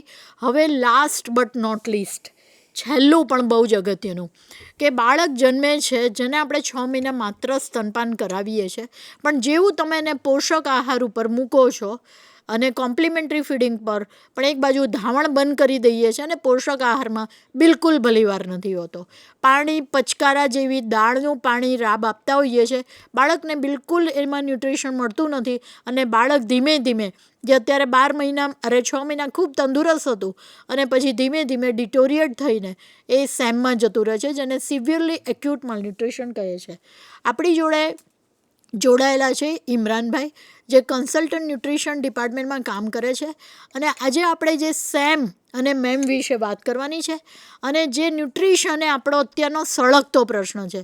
આપણે બધા જ ડિપાર્ટમેન્ટો એકસાથે આટલું બધું કામ કરી રહ્યા છે છતાં પરિણામ બિલકુલ આવી નથી રહ્યું. તો ઇમરાનભાઈને કહું કે કયા બાળકો લક્ષિત ગ્રુપ તરીકે લાભાર્થી તરીકે આ લોકોએ લેવાના છે, કયા ગ્રુપ એટલે ટેકોમાંથી લેવાના છે કે અન્ય જગ્યાએથી, આ બીજો મુદ્દો, અને કઈ કઈ એક્ટિવિટી કરશે કે સેમ મેમમાં જશે, મેમ એ નોર્મલમાં જશે. તો આ વસ્તુ આપણે દર્શક મિત્રો અને એસએચજી ગ્રુપને અવશ્ય કહીએ જેને કારણે એમને ચોથા ઇન્ડિકેટરની વાત પર પણ ઘણી બધી ખબર પડે. ઇમરાનભાઈ. ખૂબ ખૂબ આભાર બીના મેડમ, કિન્નરી મેડમ અને શીતલબેન. હવે ખાસ કરીને આપણે જે રાજ્યમાં બીના મેડમે કીધું તેવી રીતે કુપોષણ એક સૌથી મોટી સમસ્યા છે. સામ કુપોષણના પ્રકારમાં એક સિવિયર એક્યુટ માલનરિશ ચાઇલ્ડ એટલે સામ બાળક અને એક આવે છે મામ બાળક. હવે સામની જે NFHS જે રાષ્ટ્રીય સ્તરનો જે ડેટા છે 10.6% એટલે 100માંથી 10 બાળકો જે છે સામ બાળકો આઈડેન્ટિફાઈડ થયા છે. આ સામ બાળકોને આઈડેન્ટિફાઈડ થયા પછી બીના મેડમનો બીજો પ્રશ્ન છે કે આ સામ બાળકોને લેવાના ડેટા ક્યાંથી લેવાના છે. તો આ જે છે આપણી એક મોનિટરિંગ સિસ્ટમ છે, જે રજિસ્ટ્રેશન સિસ્ટમ છે ટેકો, જેમાં અગાઉ બીના મેડમે વાત કરી એવી રીતે એ સિસ્ટમમાંથી આપણે આ ડેટા લઈ અને સામ બાળકો આપણી ફિમેલ હેલ્થ વર્કર બહેનો જે આપણા આરોગ્ય કાર્યકર છે એ એનું સ્ક્રીનિંગ કરતા હોય છે. સ્ક્રીનિંગમાં સાઇન આઇડેન્ટિફિકેશન થાય છે. સામના ક્રાઇટેરિયામાં એવું છે કે જે ઊંચાઈ કરતાં અગર વજન ઓછું હોય -3 SD જે WHO ક્રાઇટેરિયા છે વર્લ્ડ ઓર્ગેનાઇઝેશનનો, એ એનાથી ઓછું હોય એ ક્રાઇટેરિયા છે, એટલે એક સૂચકાંક છે. બીજું છે જો એના બંને પગે સોજા હોય સામાન્ય, અને જે ત્રીજું છે બાવળાનું જે માપ છે એ 11.5 કરતાં ઓછું હોય. આ જે 3 ક્રાઇટેરિયા ફૂલફિલ થાય તો બાળક શામ એટલે અતિ ગંભીર કુપોષિત બાળક કહેવાય. એવી રીતે એના પછીના જે ક્રાઇટેરિયા આવે છે એ મામ છે. એટલે હવે સામવાળા બાળકો જે છે આઈડેન્ટિફાઈડ એમાંથી એના પાછા 2 બાયફર્કેશન થાય. એક સામ વિથ મેડિકલ કોમ્પ્લિકેશન એટલે કોઈ એને સામાન્ય મેડિકલ કોમ્પ્લિકેશન હોય, કોઈ જેમાં સારવારની જરૂરિયાત પડે એવું હોય, તો તેવા બાળકોને આપણે દરેક તાલુકા કક્ષાએ રાજ્યમાં 250 જેટલા CMTC ચાઇલ્ડ માલ ન્યુટ્રિશન ટ્રીટમેન્ટ સેન્ટર એસ્ટાબ્લિશ કરેલા છે કે જેમાં બાળકને ડૉક્ટર મેડિકલ ઓફિસરના પરામર્શમાં અને ન્યુટ્રિશન કાઉન્સેલરના પરામર્શમાં રાખી અને આપણે ત્યાં એને સંસ્થાકીય 14 દિવસની સારવાર તદ્દન મફત આપતા હોઈએ છીએ. ઉપરાંત ત્યાં આપણે માતાને પણ એના જે ડેલી વેજ લોજીસ થાય છે જે એનું એ વેતન ભરપાઈ તરીકે એને પણ આપણે રકમ આપતા હોઈએ છીએ, સહાય આપતા હોઈએ છીએ. એટલે સ્વસહાય જૂથોનું જે કામ છે ખાસ કરીને કે આ મેડિકલ કોમ્પ્લિકેશનવાળા જે સામ બાળકો આઈડેન્ટિફાઈડ થયેલા છે તે બાળકોને આ સેન્ટર ઉપર મેડિકલ કોમ્પ્લિકેશનવાળાને રિફર કરી અને ત્યાં 14 દિવસ સારવાર લે અને ત્યાંથી એ સારવાર પછી એમનું વજન વધે જ છે અને વધ્યા પછી એમને કોમ્યુનિટી લેવલે એમનું ફોલોઅપ લેવાનું થાય અને કોમ્યુનિટી લેવલે આપણે ICDS દ્વારા જે બાળ શક્તિ જે આપવામાં આવે છે તે એ લોકો પોતાના ઘરે બનાવીને લે તેવું સુનિશ્ચિત કરવાનું આ સ્વસહાય જૂથોનું કામ છે. લગભગ બધા જ પોઈન્ટ્સ જે છે, બધા જ મુદ્દાઓ અગત્યના જે કુપોષણ માટે છે એ કવર કરી લીધા છે. ખાસ કરીને જે જંક ફૂડ છે, પેકેટ્સ ફૂડ છે, આ 5-5 રૂપિયાના નાના ગ્રામ્ય સ્તરે આ બધી વસ્તુઓ બહુ આસાનીથી મળી જતી હોય છે. એટલે એ બાળકની ભૂખ ઘટાડે છે. એટલે ખાસ કરીને એને આ બધી વસ્તુઓથી દૂર રાખવાનું. બીજું કે માતા પિતા અને ઘરના સભ્યોને કુપોષણ શું છે, આમ નરી આંખે આપણને ના દેખાય કે બાળક નોર્મલ દેખાતું હોય, પણ આ ક્રાઇટેરિયાની અંદર જે તપાસ કરી છે અને સામ બાળક આઈડેન્ટિફાઈડ થયું છે એટલે એ ગંભીર સમસ્યા છે. એટલે ખાસ કરીને માતા પિતાની સાથે અને એના ઘરના જે મેમ્બર્સ છે, ઘરના જે સભ્યો છે તેની સાથે સમપરામર્શ કરી એના વર્તન પરિવર્તનમાં જે બદલાવ લાવી શકીએ અને જે પોષણક્ષમ આહાર, ખાસ કરીને પ્રોટીનયુક્ત આહાર, લીલા શાકભાજી, આ બધા જે ખોરાકનું આપણે જેટલું પ્રમોશન કરીએ તો બાળકને જે છે એનું જે પોષણ સ્તર જે છે એ નોર્મલ તરીકે જળવાઈ રહે, તે એક ખાસ ધ્યાન રાખવાનું છે. બીજું અગત્યની વસ્તુ છે કે ઇમ્યુનાઇઝેશન, કે તેનું ઇમ્યુનાઇઝેશન જે છે, રસીકરણની જે સાયકલ્સ છે એ સુનિશ્ચિત થાય. અને ક્યારેક બાળકને ઝાડા અને ઉલટી એવું બધું થતું હોય છે, એટલે આપણા સિસ્ટમની અંદર ORS અને ઝીંક એનું પ્રમોશન કરતા હોઈએ છીએ કે ORS અને ઝીંક એ દરેક 5 વર્ષના બાળકોના ઘરે પણ આપવામાં આવે છે, વિતરણ કરવામાં આવે છે. તો આવી વસ્તુઓ જે આવી કોઈ સામાન્ય તકલીફ થાય, સામાન્ય ઝાડા હોય તો એને ઘરે સારવાર કરી અને કોઈ ગંભીર જો ઝાડા હોય તો પછી એને આપણા નજીકના પ્રાથમિક આરોગ્ય કેન્દ્ર અથવા તો બેન જે આપણા ફિમેલ હેલ્થ વર્કર બહેનો છે તેનો કોન્ટેક્ટ કરી અને આપણે આ કામ જે ઝાડા અથવા તો જે એ પણ એક કુપોષણમાં લઈ જવા માટેનું અગત્યનું કારણ છે. તો સમજી લો કન્ટિન્યુઅસ ઝાડા રહે અગર તો પણ બાળકને કુપોષણમાં જવાની શક્યતાઓ વધી જતી હોય છે. એટલે આટલું આપણે ખાસ ધ્યાન રાખવું જોઈએ. અને આ સ્વસહાય જૂથો બહેનો હે ખાસ કરીને કોમ્યુનિટી લેવલે એટલે કે સામુદાયિક લેવલે બહુ અગત્યનો ભાગ ભજવે અને બિહેવિયર ચેન્જ કોમ્યુનિકેશન કરે કે જે આ આપણા કુપોષણ એક અતિ ગંભીર સમસ્યા છે એ આપણે બધાને આટલી જ્યારે બધી ડિટેલ ચર્ચા કરી તો એમાં આપણને અંદાજો આવી ગયો હશે કે આ 4 જ મુદ્દાઓને જે લીધા છે તેમાં એ કુપોષણ છે. એટલે આપ સૌને મારી વિનંતી છે કે આપ જે છે એ નીચે એટલે ગ્રામ્ય સ્તરે આપના સામુદાયિક સ્તરે કુપોષણને ગંભીરતાથી મુદ્દો ગણી અને બાળકના વર્તન પરિવર્તનમાં કેવી રીતે એને ખોરાકની રીતો, કેવી રીતે ખોરાક રાંધવું એ મેડમે કીધું, ઇમ્યુનાઇઝેશન છે, આવી કોઈ સામાન્ય તકલીફ હોય તો એને ડૉક્ટર પાસે લઈ જવાનું. ખાસ કરીને આ લોકો જે સેન્ટર ઉપર ટ્રીટમેન્ટ લેતા હોય છે CMTC અને જિલ્લા લેવલે NRC, અતિ ગંભીર બાળક હોય જો તો એને જિલ્લા લેવલે મેડિકલ કોલેજ અથવા તો જિલ્લા હોસ્પિટલમાં NRC સેન્ટર એસ્ટાબ્લિશ કરેલું હોય છે. ત્યાં 14 દિવસ કન્ટિન્યુઅસ સારવાર લે અને પછી ફોલોઅપમાં દર મહિને જે ફોલોઅપ કરવાનું હોય છે ત્યાંથી ડિસ્ચાર્જ થયા પછી એ કરે એવું આપણે સુનિશ્ચિત કરવાનું છે. બહુ સરસ, થેન્ક યુ ઇમરાન, બહુ સરસ એણે વાત કરી. અને આ એક અગત્યનો ગંભીર મુદ્દો જો આરોગ્ય ડિપાર્ટમેન્ટનો હોય તો આ કુપોષણનો મુદ્દો છે અને આપણે એના ઉપર વર્ક કરવાની ખૂબ જ જરૂરિયાત છે. ઘણા બધા મુદ્દા એમણે કવર કર્યા છે, પણ એક આયર્નની સિરપનો મુદ્દો જે બહુ ઇમ્પોર્ટન્ટ મુદ્દો છે કે આપણે અઠવાડિયામાં 2 વાર 20 મિલીગ્રામ આયર્ન આપીએ છીએ તો એ પણ બાળકનું સુનિશ્ચિત કરીએ. સિરપ ફોર્મમાં હોય છે, દાંતને અડે નહીં એ રીતે આપણે કરવાનું હોય છે તો એ બાળકને મળી જાય, એ પણ એટલો અગત્યનો મુદ્દો છે. અને બીજું કે પડીકા, બિલકુલ બહારના ડબ્બાઓ કે જેમાં પ્રિઝર્વેટિવ નાખ્યું હોય, જેમાં રંગ નાખ્યો હોય, જે બાળકને અતિશય નુકસાન કરે છે, એના કરતાં બધા કઠોળ ભેગા કરી અને એને બિલકુલ શેકી અને એનો લોટ જેવું ભડકું બનાવી અને ગળ્યું ભાવતું હોય તો ગળ્યું, અને જો એને મીઠાવાળું ભાવતું હોય તો 1 વર્ષ પછી મીઠાવાળું તમે દહીંને બધું નાખીને આપી શકો. તો મને એવું લાગે છે કે આવું પૌષ્ટિક ખોરાક આપો અને કંઈક વાનગી હરીફાઈ SHG ગ્રુપને કરી શકે. કે જેની અંદર FAW બહેનો, આશા બહેનો બધા ભાગીદાર કરે અને એમાં જુદી જુદી વાનગીઓ બાળકને કઈ આપી શકાય 6 વર્ષ સુધી, અને એમાં એને વધુ પૌષ્ટિક બનાવવા માટે તેલ કે ઘી નાખો, એકાદ પાલકનું પાંદડું નાખો, તમે દૂધીનો કટકો નાખી શકો, ક્યાંક કઠોળ તમે ઉમેરી શકો શેકીને એનું ભેડકું, અથવા જેને જે કેપેસિટી હોય, ધારો કે શીંગની કેપેસિટી તો બધાની હોય તો શેકેલી શીંગનો ભૂકો નાખો તો એનું પ્રોટીન લેવલ વધે, કોઈને બદામની તાકાત હોય તો બદામ નાખી શકે. તો આ રીતે એની ન્યુટ્રિટિવ વેલ્યુ તમે વધારી શકો. અને મને એક મુદ્દો કહેવાની ઈચ્છા થાય છે, કદાચ ટ્રેનિંગમાં કવર થાય કે ના થાય, પણ જે માતા પોતાના બાળકને ખવડાવે છે એ મોબાઈલનો કોઈ દિવસ ઉપયોગ ન કરે. પોતે જ્યારે પણ બાળકને ખવડાવે તો એ થોડુંક મોબાઈલને બાજુમાં રાખે અને પોતાના બાળક ઉપર કોન્સન્ટ્રેટ કરે, અને બાળકને જે પણ આપણે 3 વાર 5 વાર આપવાનું છે, એકાદ ફ્રૂટ આપવાનું છે, જે પણ તમે પૌષ્ટિક ખોરાક, ખીચડી કે જે બધી વાત કિન્નરીએ ઓલરેડી કરી, તો એ બને ત્યાં સુધી ચમચીમાં ચોંટે એવું જાડું હોવું જોઈએ રાધર દેન પાણી.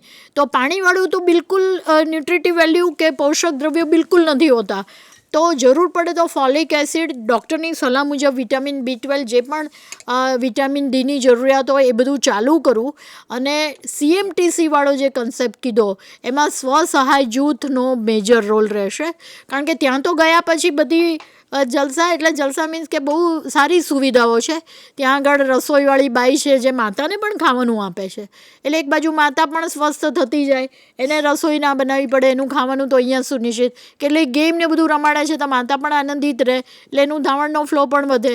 બાળકને પણ રમવા માટે લપસણીને બધું ઘણું બધું મૂક્યું હોય છે CMTCમાં, તો બાળક પણ રમે. તો મને લાગે છે કે રાત્રે રોકાય એવું સુનિશ્ચિત કરવાની જરૂર છે. પણ આટલું જો 14 દિવસ રહેશે તો આપણે સેમમાંથી મેમ અને મેમમાંથી નોર્મલ. અને એક અગત્યનો લાસ્ટ બટ નોટ લીસ્ટ, એકવાર ઘરે જતું રહ્યું જેનું વેઇટ પણ નોર્મલ થઈ ગયું, પણ જેવું ઘરે જશે એટલે માતા જશે મજૂરી કરવા, અને અહીંયા બાળક છે ગાયને કૂતરાને ખવડાવી દેશે એનું ખાવાનું, અને પડીકા ઉપર જીવશે, કારણ કે મોટાભાગની માતાઓ એને પડીકા આપીને જાય. મેં જેટલા પણ કુપોષણવાળા બાળકો જોયા છે એના ઘરે બધા આવા પેકેટોના રેપર જ પડ્યા હોય, અને હું કહું કેમ, તો કે મેડમ એના વગર તો એ ખાતો જ નથી, બિસ્કિટ જ એને ભાવે છે. પણ તમે એને ટેવ પાડી છે ત્યારે ભાવે છે ને, ટેવ જ ના પાડો.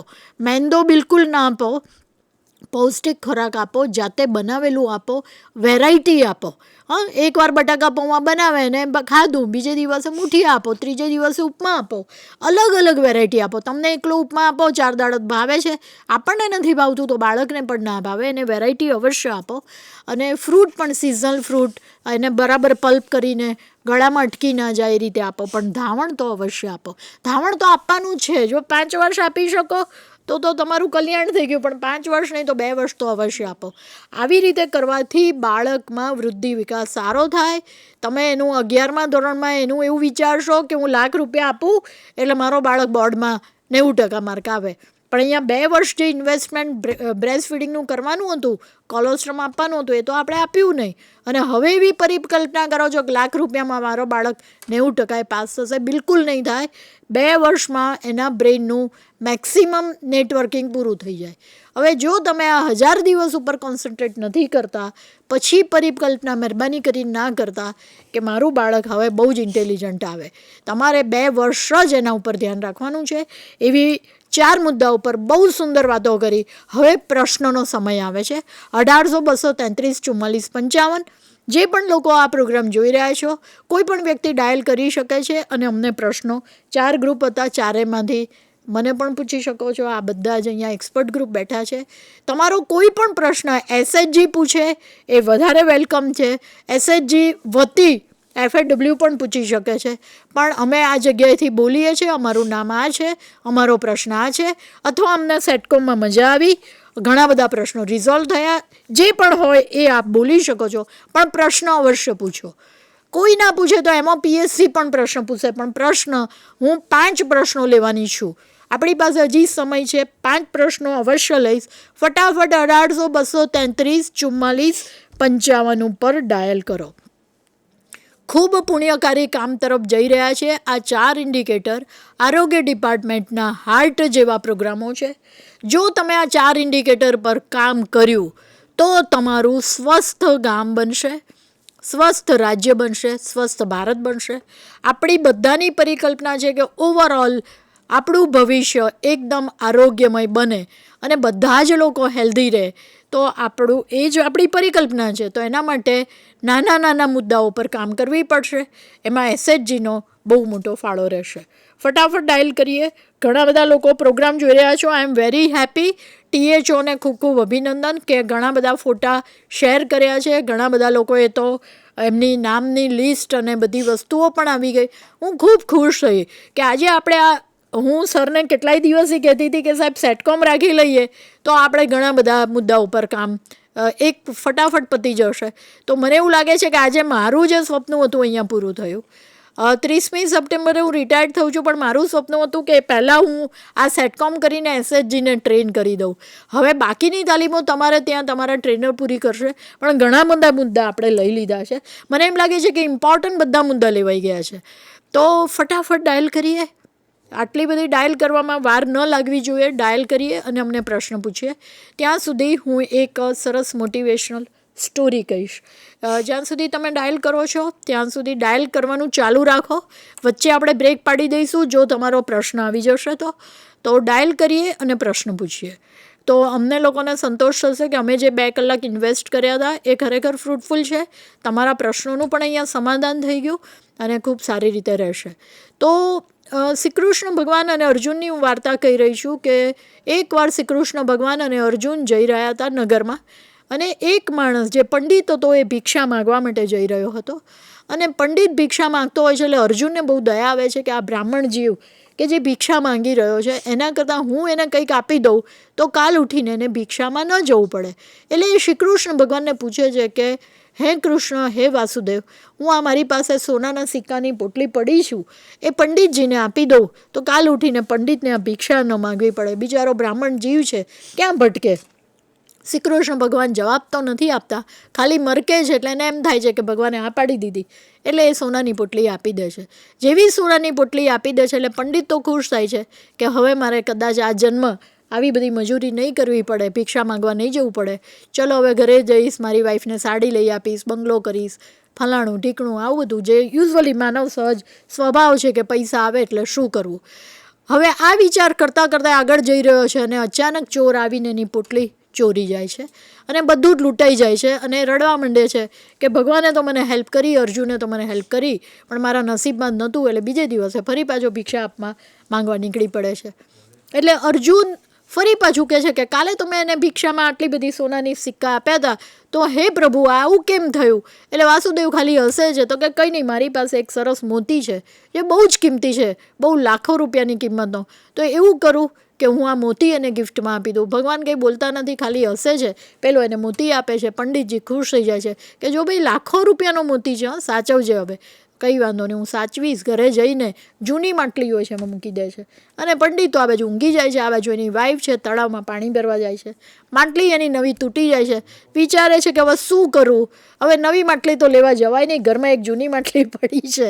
તો આવી અને માટલી લે છે અને પાછું ગળો ભરવા જતી રહે છે. માટલી ભરીને જ્યારે આવે છે અને પંડિતજી એકદમ જાગી જાય છે કે ભાઈ મારી આ જૂની માટલીમાં મેં મોતી મૂક્યો તો ક્યાં? તો કે મારી તો માટલી તૂટી ગઈ અને એ તો મેં તો પાણી ભરવા માટે લઈ ગઈ. પંડિતજી પાછા રડવા માંડે છે કે આ મોતી પાણીમાં જતો રહ્યો. હવે કારણ કે પરિકલ્પના એવી હતી કે આ મોતીમાંથી હું આ લાવીશ, તે લાવીશ, અને ફરી પાછું આ થાય છે. બીજે દિવસે ફરી પાછું ભિક્ષા લેવા માટે નીકળે છે. મને લાગે છે કોઈ પ્રશ્ન આવી રહ્યો છે. પ્રશ્ન આવી રહ્યો તો આપણે એટેન્ડ કરી લઈએ. અને પછી કૃષ્ણ ભગવાન જે હોય છે હસ્યા કરતા હોય છે અને પંડિતજીને મનમાં તો ગાળો દેતા હોય છે. અને પછી અચાનક અર્જુન ભગવાનને રિક્વેસ્ટ કરે છે કે ભગવાન કંઈક કરો યાર, આ પંડિતજીનું કંઈ મેળ પડતો નથી. ત્યારે ભગવાન એને 20 પૈસા હાથમાં આપે છે કે લે આ 20 પૈસા હું તને આપું છું. પેલા પંડિતજી ભગવાનને ગાળો દે છે કે હાડું આમની પાસે. સુરેન્દ્રનગરથી સવાલ છે. સુરેન્દ્રનગર સાયલાથી પ્રશ્ન લાગે છે. નમસ્કાર સુરેન્દ્રનગર. જી, એટલે સાયલા તાલુકાના સાપર PHC થી હાજી. મેલ સુપરવાઇઝર સતીશભાઈ બોલું છું. હાજી. જી, આપ એટલે આપના જે મીટિંગ દ્વારા જે જણાવવામાં આવ્યું, જે 4થા નંબરનો ટોપિક છે પેલા સરે મલેક સરે જે જણાવ્યો એમાં જે 0 થી 5 વર્ષના બાળકોને સેમ મેમ ને જો તંદુરસ્ત કરવામાં આવે SHG ગ્રુપ દ્વારા, તો એને કેટલું ઇન્સેન્ટિવ મળશે એ બાબતે કોઈ સ્લાઇડ કે કોઈ પ્રેઝન્ટેશન? સોરી એ સ્લાઇડ રહી ગઈ છે. આ સ્લાઇડ બતાવી દઈએ એટલે તમારા પ્રશ્નનું સમાધાન આવી જાય. વેરી ગુડ, બહુ સારો ક્વેશ્ચન છે, એ રહી ગયું છે. તમને સ્લાઇડ બતાવી દઈએ. Slide please, slide please. હાજી બોલીએ. આજે સ્લાઇડમાં જેવી રીતે દેખાડ્યું છે એવી રીતે એક તો વેસ્ટિંગ એટલે દુબળાપણું અને સ્ટન્ટિંગ એના પ્રમાણ જે લઈ જવાનું છે એ હાલમાં જે 29 સ્ટન્ટિંગ છે 39%થી 18% લઈ જવાનું છે, અને જે વેસ્ટિંગ છે એટલે દુબળાપણું એને 25થી 12% લઈ જવાનું છે. મેં જેવી રીતે વાત કરી એવી રીતે 0 થી 6 વર્ષના બાળકોને સામમાંથી મામમાં લઈ જવા માટે 6 મહિના જેટલો સમય લાગે. જો 6 મહિના તો આટલે સ્વસહાય જૂથને 800 રૂપિયાનું ઇન્સેન્ટિવ મળશે. જેવી રીતે અગાઉ કીધું આમાં વધારો ઘટાડો થઈ શકે એવી શક્યતા છે. અને મામ બાળક સામાન્ય થાય 1 વર્ષ સુધીમાં તો એને એ સ્વસહાય જૂથને 1000 રૂપિયાનું ઇન્સેન્ટિવ મળશે. અંદાજિત આ જે એસ્પિરેશનલ તાલુકાના જે બાળકોનું આઈડેન્ટિફિકેશન થયેલું છે એ અંદાજિત કુપોષિત બાળકો જે છે એ 13,000 જેટલા આપેલા છે. એટલે આ એક ઇન્સેન્ટિવ બાબતે બહુ સરસ વાત છે કે જે સેમ ચાઇલ્ડ હતું, જે આઈડેન્ટિફાઈ કરેલું એ મેમમાં જતું રહે, અને મેમ ચાઇલ્ડ છે એ નોર્મલમાં જતું રહે. એ 6 મહિના પછી પણ એ આર રહે તો એનું ઇન્સેન્ટિવ કેટલું, ને 12 મહિના પછી એ સ્ટેડી રહે તો એનું ઇન્સેન્ટિવ. બનાસકાંઠાથી સવાલ છે. બનાસકાંઠા આપનો પ્રશ્ન એ છે. હા બોલો. કે આપણે જે નાના બાળકોના માટેની જે વાત કરી કે એનેમિયા જે દૂર કરવા માટેની, મારો પ્રશ્ન એ છે કે આપણે જે સરકારી શાળાઓ હોય છે અને પ્રાઇવેટ શાળાઓ હોય છે, આની અંદર જે ભણતા જે બાળકો હોય છે એ મોટા ભાગે જોવા જઈએ તો પડીકા આધારિત હોય છે. જ્યારે શાળા આરોગ્યની તપાસ હોય અથવા તો શાળાની મુલાકાત હોય એ સમય દરમિયાન જ્યારે રિસેસના સમયે જ્યારે અમારી મુલાકાત હોય ત્યારે ખાસ કરીને પડીકા જે રેપરના રૂપમાં પડ્યા હોય છે કચરા તરીકે. તો એક સરકારને અમારું સૂચન એ છે કે જો સરકાર વતીથી એવી કોઈ નીતિ ઘડવામાં આવે કે ભાઈ બાળકો જે બહારનો જે નાસ્તો ખાય છે પડીકામાંથી, એની જગ્યાએ જો ઘરેથી જો એવું કોઈ મેનુ બનાવીને આપવામાં આવે અઠવાડિયે, અને એના કારણે જો બાળકને અંદર જે આરોગ્ય લક્ષી જે સુધારો થઈ શકે અને એનું પોષણ સુધરી શકે તો વધારે સારું રહેશે. સુઝાવ છે. અને ઓલરેડી આ મુદ્દો છે એ અમે લોકોએ આરકેએસકેની કમિટીમાં પણ ડિસાઇડ કરેલો છે. એટલે આ મુદ્દા ઉપર કામ કરી જ રહ્યા છે કે એજ્યુકેશન ડિપાર્ટમેન્ટે પણ આમાં ઇન્વોલ્વ થવું પડશે, એકલું હેલ્થ ડિપાર્ટમેન્ટ નહીં ચાલે. અને આ મુદ્દા ઉપર ગંભીર રીતે વાતચીતો ચાલી જ રહી છે. અમે ઘણા બધા પેકેટવાળાને ને બધાને પણ બોલાવ્યા છે કે કદાચ આપણે પેકેટ પણ આપવાનું, પણ એમાં ન્યુટ્રિટિવ પેકેટ કેવી રીતે બનાવવું. ધારો કે બિસ્કિટ હોય પણ એ વધારે હોલ મિલ્ક કે મિલેટ્સવાળું અને એની અંદર વધારે શિંગદાણા કે એવું નાખીને પ્રોટીન નાખેલું કેવી રીતે બનાવી શકાય. કારણ કે તમે એના બિહેવિયરમાં ચેન્જ એટલું બધું નહીં કરી શકો. એનું માઇન્ડસેટ પેકેટ વાળું છે, પણ એ પેકેટમાં પણ ન્યુટ્રિટિવ વધારે કઈ રીતે નાખીને બનાવી શકાય. વધારે તો પેકેટ ઉપર જ અમે જોર કરવા માંગીએ છીએ, પણ એમાં કેટલા અમે એડોલેશન માટે સક્સેસ જઈએ મને ખબર નથી. પણ કમિશન મેડમનું પણ એવું કહેવું હતું કે વધારે એને ન્યુટ્રિટિવ બનાવીએ. નર્મદા જિલ્લાનો પ્રશ્ન છે. નર્મદા જિલ્લા, આપનો પ્રશ્ન બોલો. હાજી નમસ્કાર. કટ થઈ ગયો લાગે છે. કટ થઈ ગયો. હાજી, તો કૃષ્ણ ભગવાને એને 20 પૈસા આપ્યા છે અને બહુ નારાજ છે પંડિતજી. અને આ બાજુ એ નદી કિનારે 20 પૈસા લઈને ગાળો દેતા જાય છે અને કિનારે બેઠા હોય છે અને અચાનક જુએ છે કે એક માછલીવાળો છે એ માછલીઓ પકડીને જાળમાં નાખતો હોય છે. તો એને એવું લાગે છે કે આજે હું આ માછલી કેટલા પૈસામાં આપે છે જોઈ તો લઉં. અને પંડિત તો બ્રાહ્મણ હોય છે એટલે માછલી તો ના ખાતો હોય, પણ એ કહે કે એટલીસ્ટ હું જે પણ પૈસા મારી પાસે 20 પૈસા છે તો પેલો કે 20 પૈસા માછલી આપી દઉં. તો કે એ લઈ અને બીજી બાજુ જઈને માછલીને પાણીમાં નાખી દઉં એટલે એટલીસ્ટ એનો જીવ તો બચી જાય. એટલે એની પરિકલ્પના કોઈનો જીવ બચાવવાની હતી. આ બાજુ પેલો કહે છે કે મને માછલી આપી દે. એક મોટા પાત્રમાં માછલી નાખે છે અને જ્યારે પછી એ માછલીને લઈને પાણીમાં નાખવા જાય છે એટલે એનો જીવ બચાવે છે. અને આ બાજુ જુએ છે તો પાત્રની અંદર પેલો મોતી પડ્યો હોય છે, જે મોતી એની માટલીમાંથી તળાવમાં પડી ગયો હોય છે.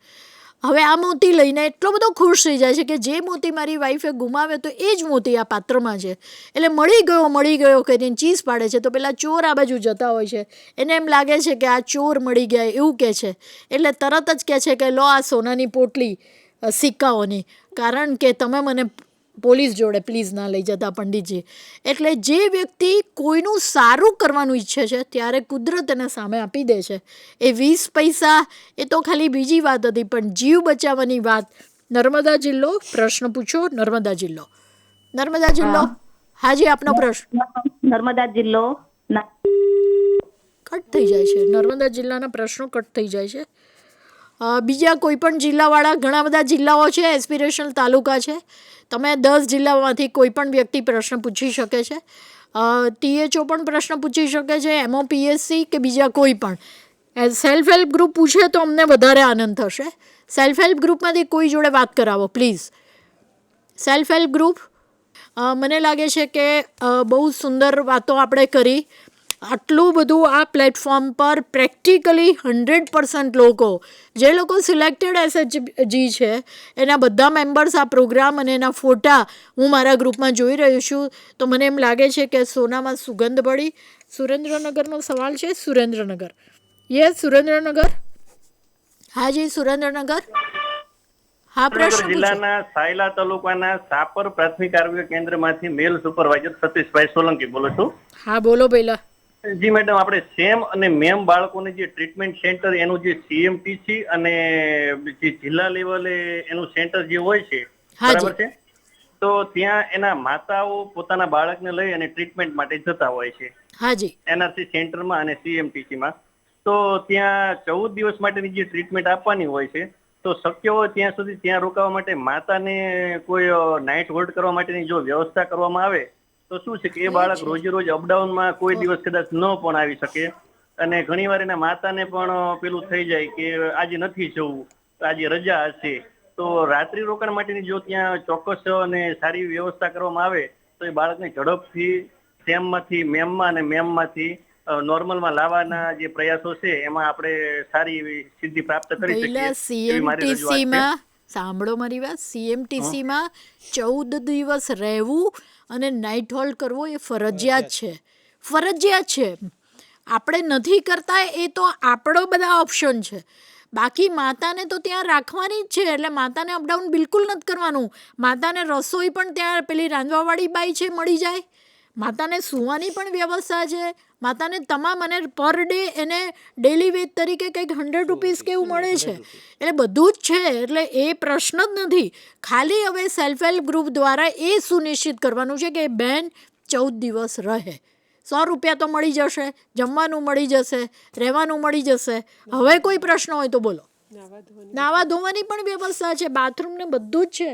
એટલે કોઈ ઇશ્યુ જ નથી. અને જુદા જુદા પ્રોગ્રામો કરે છે. નર્મદા જિલ્લો, નર્મદા, યસ નર્મદા.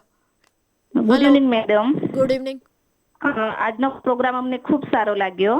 હું નર્મદા જિલ્લો, નાન તાલુકો, ધરોપા PSC, સસાય જૂથ રાણીપરા. વેરી ગુડ, બહુ સરસ, બહુ સરસ. સેલ્ફ હેલ્પ ગ્રુપવાળા જવાબો આપવા માંડ્યા છે. જુઓ તમે, રિયલી ગુડ. તો મને એવું લાગે છે કે બહુ સુંદર વાતો આપણે કરી અને બધા જ લોકો એક સાથે આપણે આ આગળ વધીએ તો મને લાગે છે કે આપણે બહુ સુંદર કામ કરી શકીશું. આગળ આશા છે, પાછળ અનુભવ છે. ઘણા બધા સેલ્ફ હેલ્પ ગ્રુપના બહેનો પણ બહુ જ બધા એક્સપિરિયન્સ હોય. હા, માં પણ હોય, સાસુ પણ હોય. દાહોદથી સવાલ આવ્યો. દાહોદ, યસ દાહોદ, યસ દાહોદ, પ્રશ્ન પૂછો. હલો. હલો, બોલો દાહોદ બેન. ના પ્રશ્ન તો નહીં સર, કેમ કે ખાલી તમે સલાહ આપી તો અમને સારું લાગ્યું. પ્રોગ્રામ જોયો પ્રોગ્રામ. તમે સેલ્ફ હેલ્પ ગ્રુપમાં છો બેન?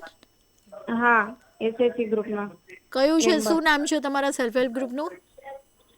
માં હિંગળા સ્વસહાય જૂથ. બહુ સરસ, બહુ સરસ.